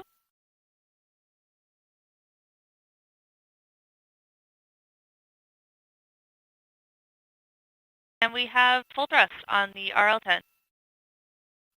And bearing jettison has been indicated.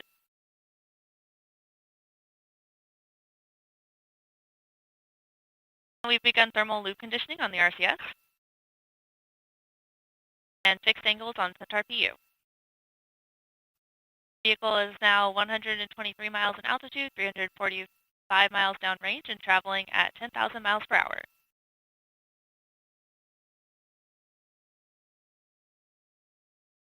And we're getting indications that booster performance was within expectations.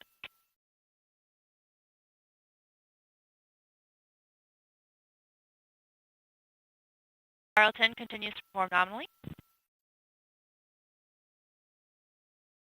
And we are partway through a 10.5-minute burn. This is Vulcan Mission Control at T plus 6 minutes and 20 seconds. We just heard flight commentator Hannah Peters confirm the successful completion of the early phase of today's flight, and all systems continue to operate nominally. Our next event, main engine cutoff, will occur in approximately 10 minutes. While we wait, I'm now joined by ULA's Space Force Program Manager, Megan Lapine. Megan, thank you so much for being here today. Thanks for having me, Andrea. I think we're all really excited that we just saw Vulcan launch for the second time. I know a lot is going on with us this morning, but why don't you tell me what's going through your head right now?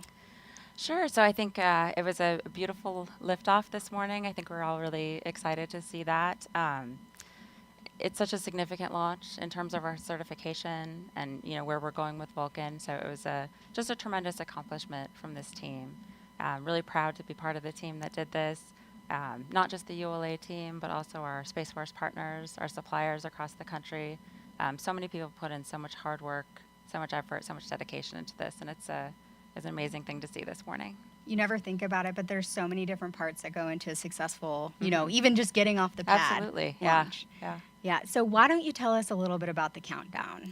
Sure. So it was a fairly quiet count to begin with. The team did have to work through a couple of items kind of at the end, which is why we have a window that we worked into. So the team is very experienced. The launch ops team here, the engineering team in Denver, very experienced and really able to, they have a good understanding of the vehicle systems, the ground systems, and we're able to kind of disposition those items and move forward. And we worked a little bit into that window and then got a nice sunrise launch. So it was really pretty. Beautiful. I didn't hate seeing the sunrise. No. Not at all. That was nice. So we've talked a lot during the broadcast about how this is really important for certification, this launch today, and our government customers. Why don't you tell us a little bit about that?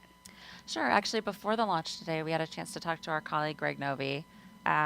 He put together a little description of how we get new launch vehicles certified for national security space. So why don't we take a look at that, and then we'll talk some more. Great. Let's take a look. And good old ULA playing another wonderful video, rather than just saying it, but L plus 8 minutes, 45 seconds, and counting into flight. Things continuing to look nominal for today's Vulcan Cert-2 flight. I know some people were watching closely on that SRB is looking slightly different, but that's okay. They can look different.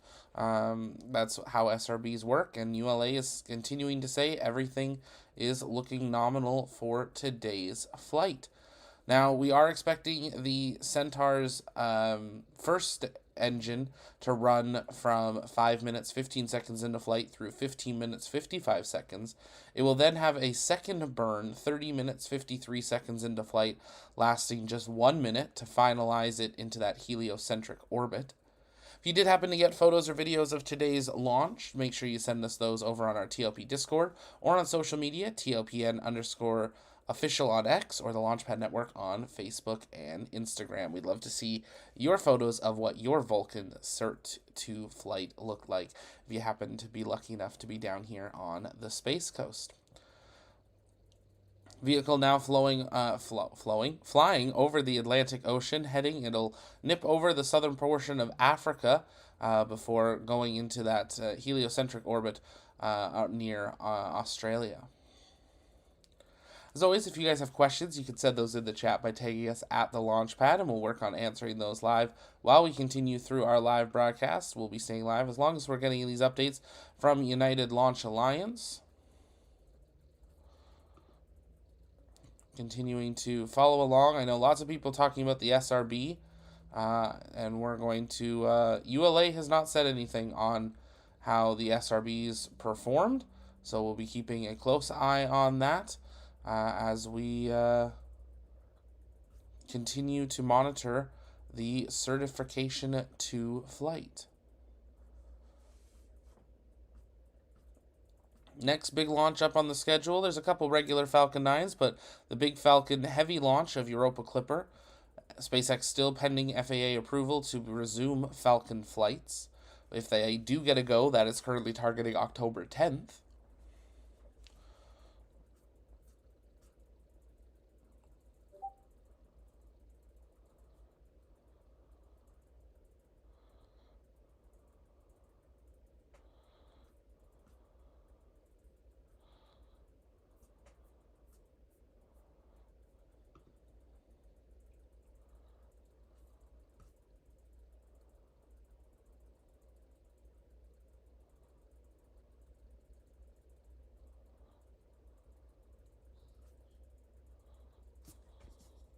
That was a great video.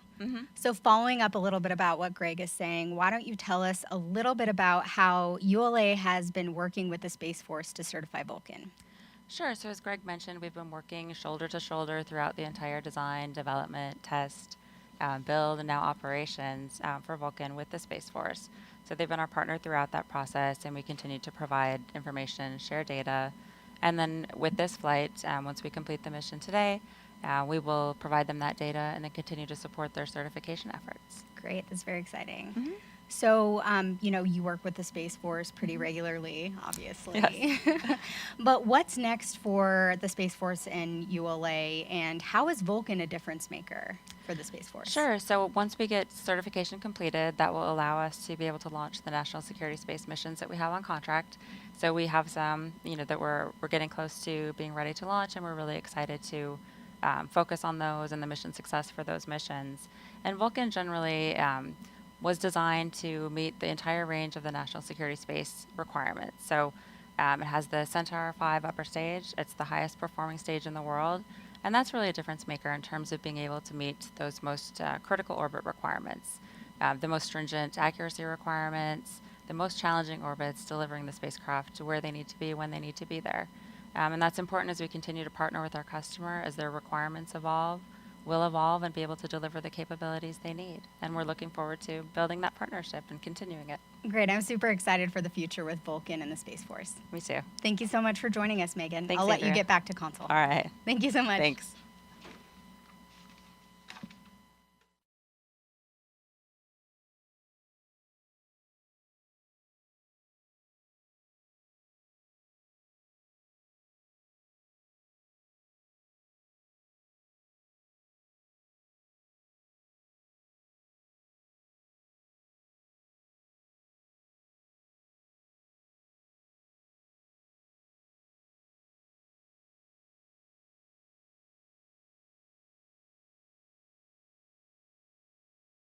Just about 2 minutes to MECO, or to nominal MECO. Everything continues to perform nominally. The vehicle is now traveling at 14,500 miles per hour.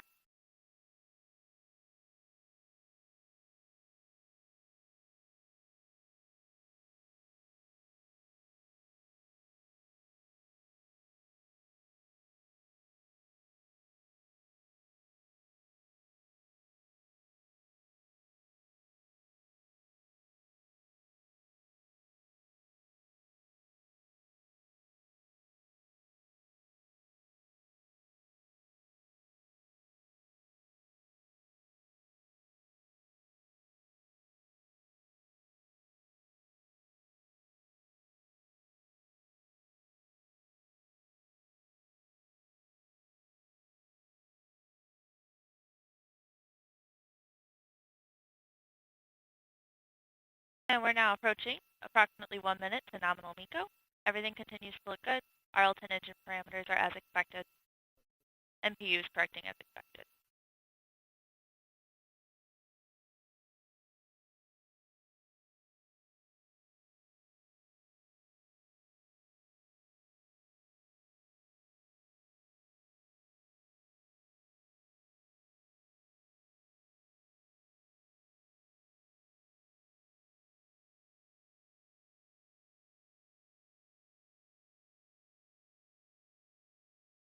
And MPU has come off its lock stop.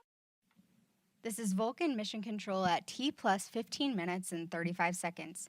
We're approaching the first main engine cutoff. Let's listen in. Car is now orbital. MPU has gone to open loop. Coming up on MECO.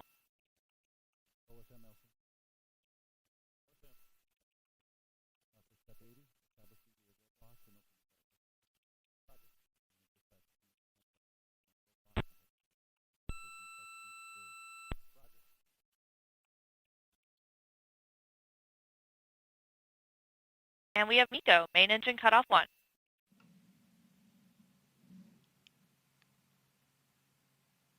This is Vulcan Mission Control at T plus 16 minutes and 22 seconds. We just heard flight commentator Hannah Peters confirm the successful cutoff of the main engine and all systems continue to operate nominally. Our next mission event, main engine start, will occur in about 15 minutes.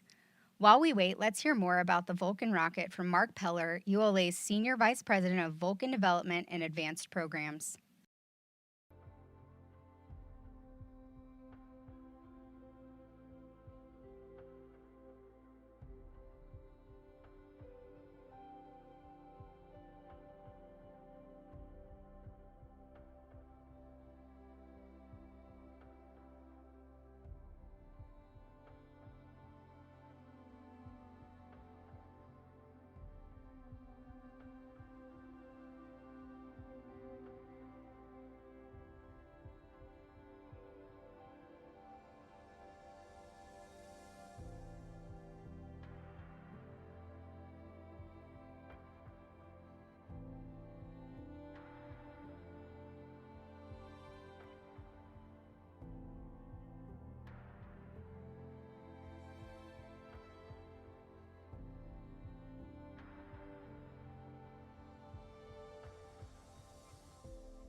And if you're just joining us, welcome here to the launch pad. We are continuing to follow along with Certification 2. We are awaiting confirmation from the United Launch Alliance, but having talked to our team out on the field and reviewing the footage of the flight, popcorn is a best way of describing what we saw coming off of the SRB. And now multiple media entities are reporting it does look like the nozzle came off one of the two SRBs on board Vulcan. It looks like Vulcan may have skirted disaster during today's flight somehow. But it looks like Vulcan Centaur, second cert flight, may have lost its nozzle off of one of its two SRBs. We are awaiting confirmation or anything from United Launch Alliance, but this was definitely a not nominal performance of the two SRBs, even though ULA said it was. Let's listen in. For that event. During the break, you'll continue to see the live flight animation powered by telemetry from the rocket as it makes its way to orbit. See you in about 5 minutes.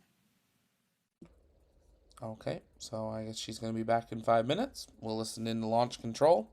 But yeah, ULA spinning this as everything so far has been nominal, but reviewing the footage coming in from our team and media across the And we've now field, secured power on our GPS transmitter and receiver.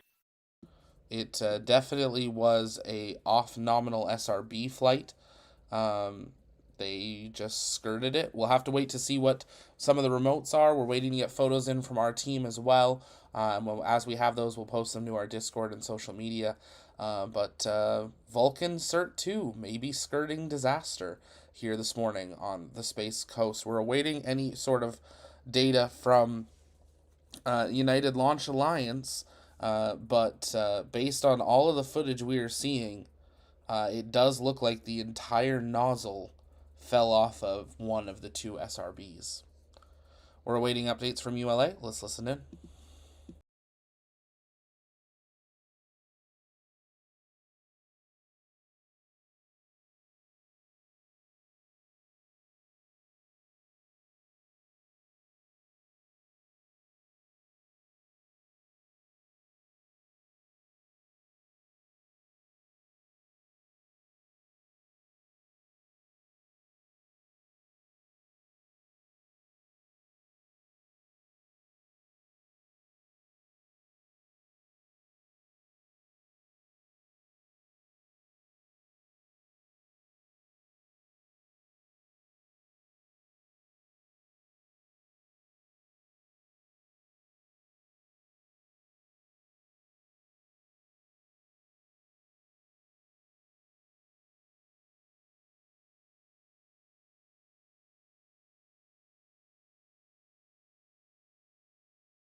And we're now venting down on the LO2 and LH2 tanks.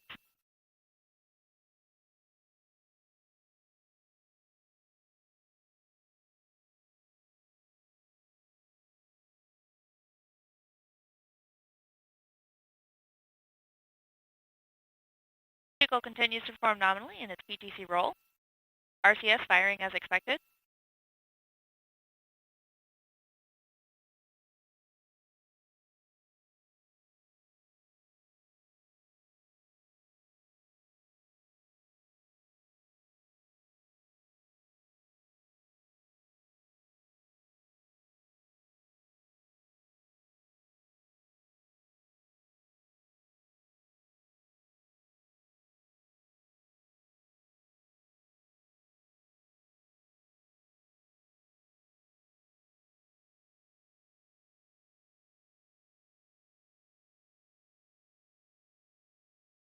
And the vehicle has begun its turn to its MES-2 attitude.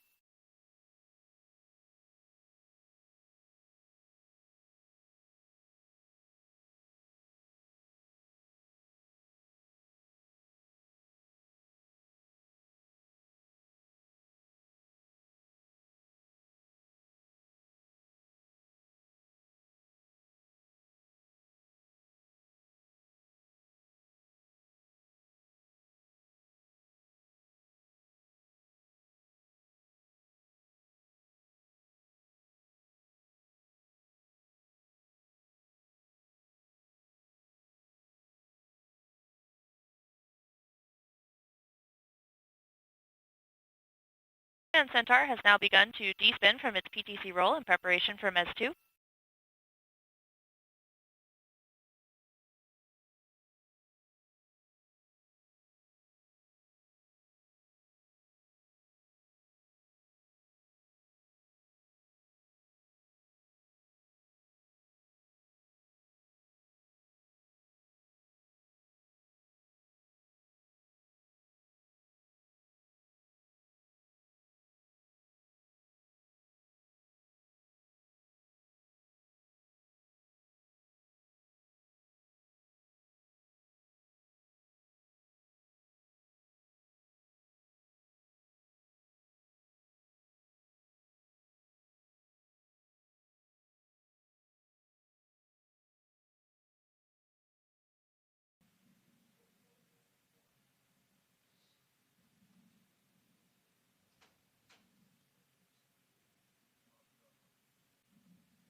Welcome back. Thank you for following mission progress of ULA's Vulcan Cert-2 flight. If you're just tuning in, I'm Andrea Lenhoff, joining you from ULA's Advanced Spaceflight Operations Center at Cape Canaveral Space Force Station in Florida. ULA's second Vulcan rocket lifted off at 7:25 a.m. and all systems continue to operate nominally. As we continue in second stage flight, let's hear from ULA's Director of Upgrades Development, Amanda Bicchetti, about the capability of ULA's venerable Centaur. And if you're just joining us 26 minutes, 39 seconds into flight, we are still awaiting some sort of update from United Launch Alliance. We are now 4 minutes away from that second burn beginning for 1 minute to finalize its orbit. But at this time, we have still yet to have any sort of confirmation from them on an anomaly that occurred with the SRB, and it's very possible that they are investigating it and that will say here's something different. But those two plumes were definitely different. There was a major popcorn explosion on one of the two SRBs, and we are very, very lucky that we had Vulcan powering through, and that those B4 engines from Blue Origin somehow did obviously counter it and were able to still get it to its point. But it definitely looks like the engine nozzle casting broke off of one of the two SRBs. This is definitely going to lead to some sort of investigation, and we'll have to see ultimately what ends up being decided. But those two SRBs definitely were not functioning identically, and we'll have to wait to see what happens. We're, of course, waiting for the ULA to release a statement on what we're seeing, but they're going to definitely at this point have to, based on everything that has been captured by media across the Space Coast and their very own footage. If you haven't yet, head over to our Discord. We just dropped the first pictures coming in from our incredible rocket chasers that have been scattered around the coast. We got some of the first pictures in from Gavin, and they are absolutely, truly incredible. They will be up on our shop later today. So make sure you stay tuned to get your Vulcan Cert-2 photos over on the Launchpad shop. We'll be releasing them as posters, so make sure you stay tuned for those. We are awaiting that ignition of the Centaur for its second burn, MES-2, set 30 minutes, 53 seconds into flight, so just 2 minutes from now. And correction, that's not a 1 minute burn, that is a 4 minute burn that it'll be doing, with shutdown set 34 minutes, 54 seconds into flight. So we're going to keep a close eye on all of this as the morning progresses, and we'll listen back into ULA Mission Control in just a moment for a status update.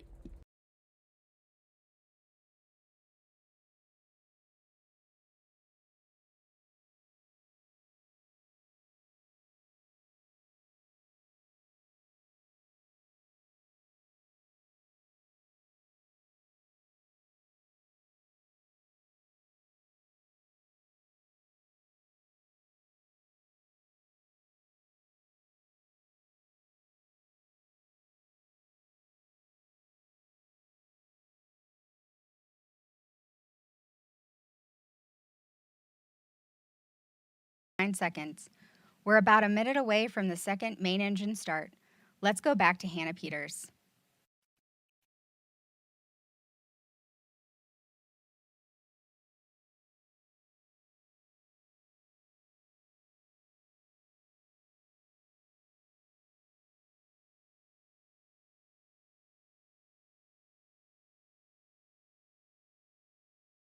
And we have pre-start on LH2.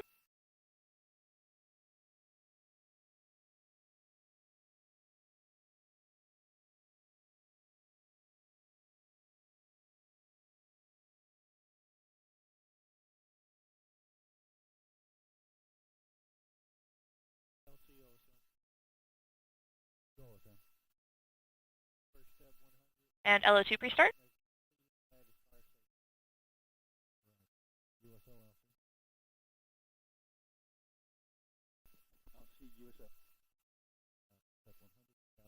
Coming up on main engine start 2.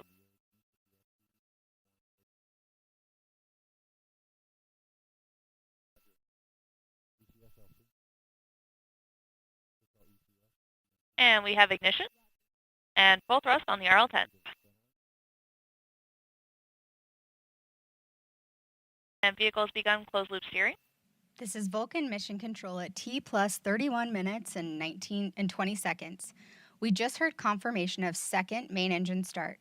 While we wait for engine cutoff, scheduled to occur in about 4 minutes, let's take a look at how our Vulcan booster stage is painted prior to departing ULA's Decatur, Alabama factory.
Engine cutoff in just over a minute. Let's listen in.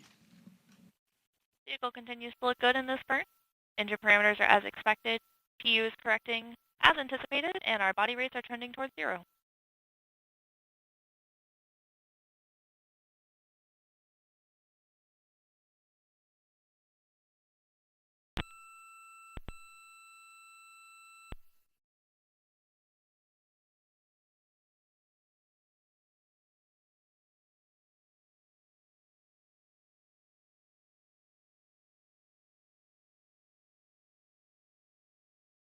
Approximately 1 minute to MECO.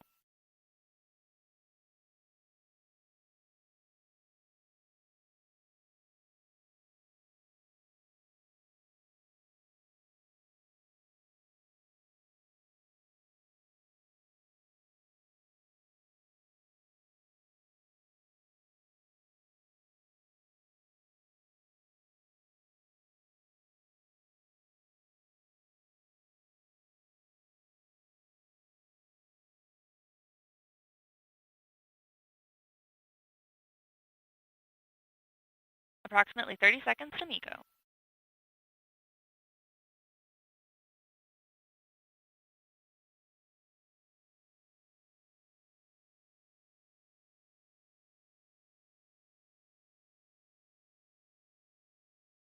And we have MECO, main engine cut off too.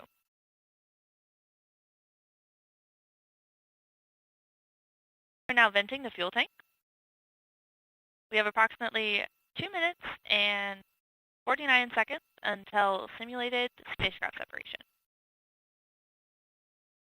We have full settling on RCS. And the vehicle is now rolling to its simulated SV SEP attitude.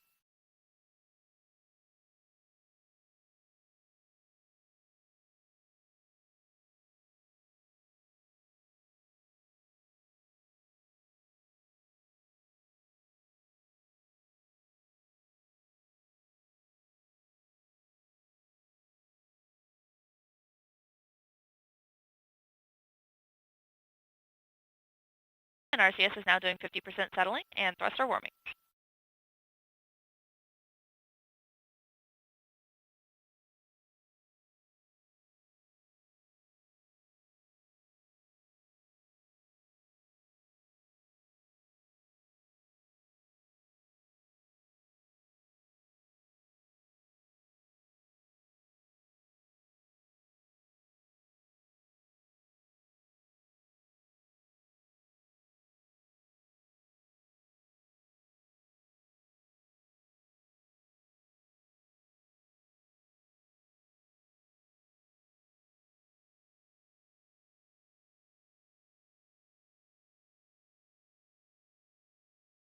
Body rates are trending towards 0 now. Coming up on our simulated spacecraft separation.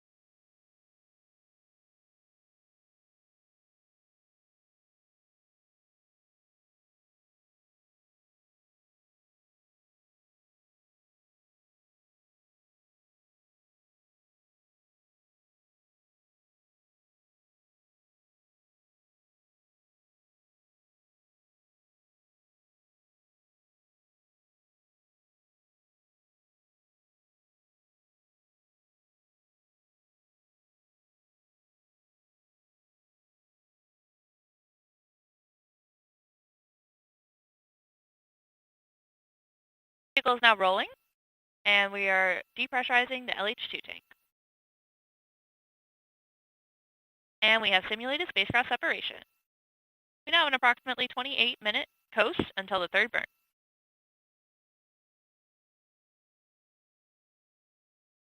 And vehicle has started its descent and is now pointing towards Cedrus.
Passing 40 minutes into flight, Centaur continues to look good throughout this coast period.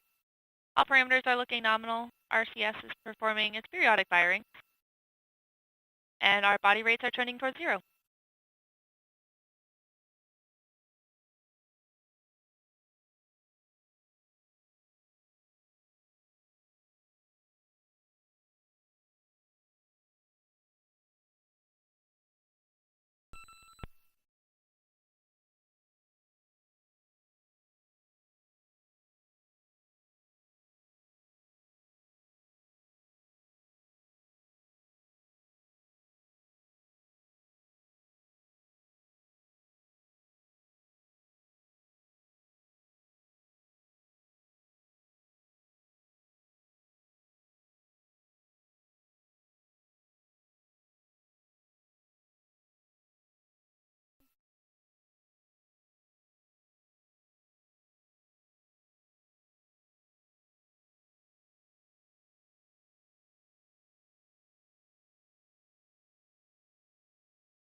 This is Vulcan Mission Control at T plus 41 minutes and 50 seconds.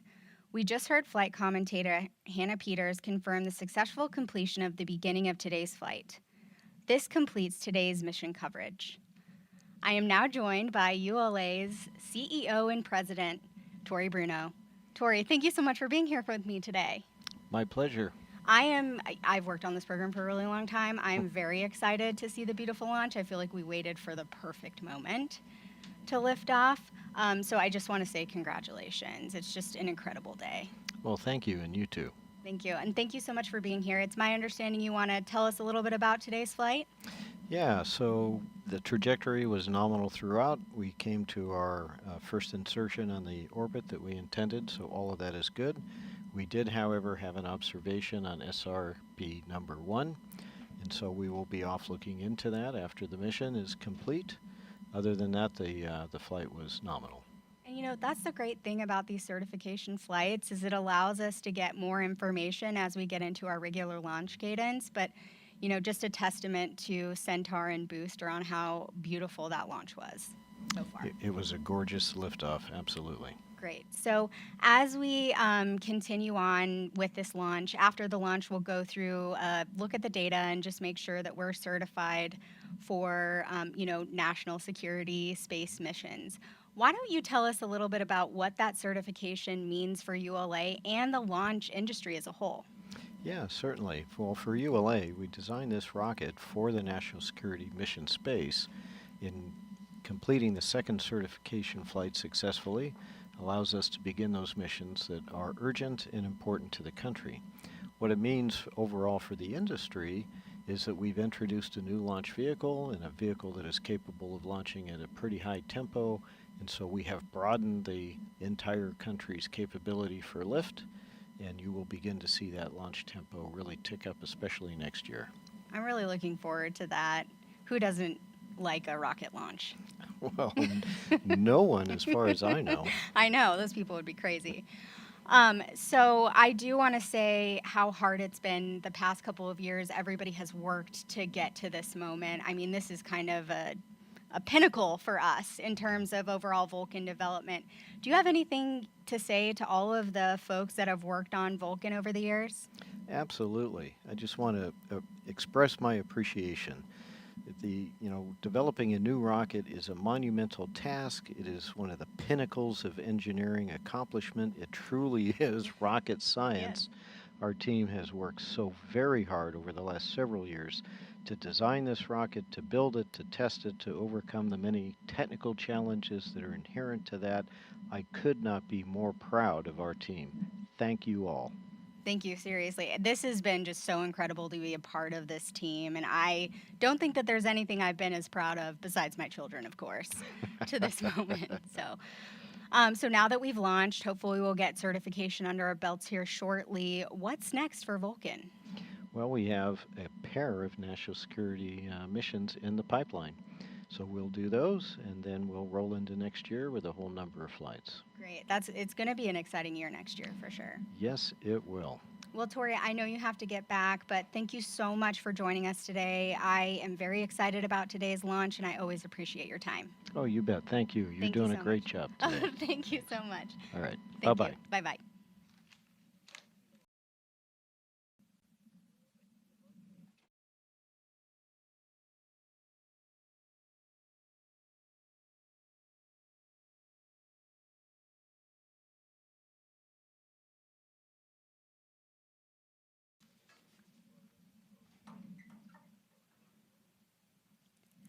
At this time, we'll end our live coverage. For more information about the Vulcan rocket, And there we go. A statement from the CEO that they had a, quote, observation of an issue on their SRB. We'll wait to see a statement from the FAA. We already have a message into them, hoping to have a statement from them. But Vulcan somehow has flown, had its simulated payload deployment, and apparently is where they wanted it to be, even though somehow it lost one of those engine nozzles. So we'll have to wait for more information. I wouldn't be surprised if investigations ordered by the FAA, and we'll go from there. That's going to do it for our TLP launch coverage, though, of Cert-2 of ULA's Vulcan Centaur. It went well, but it could have gone very differently if anything changed just by a billionth of a percent.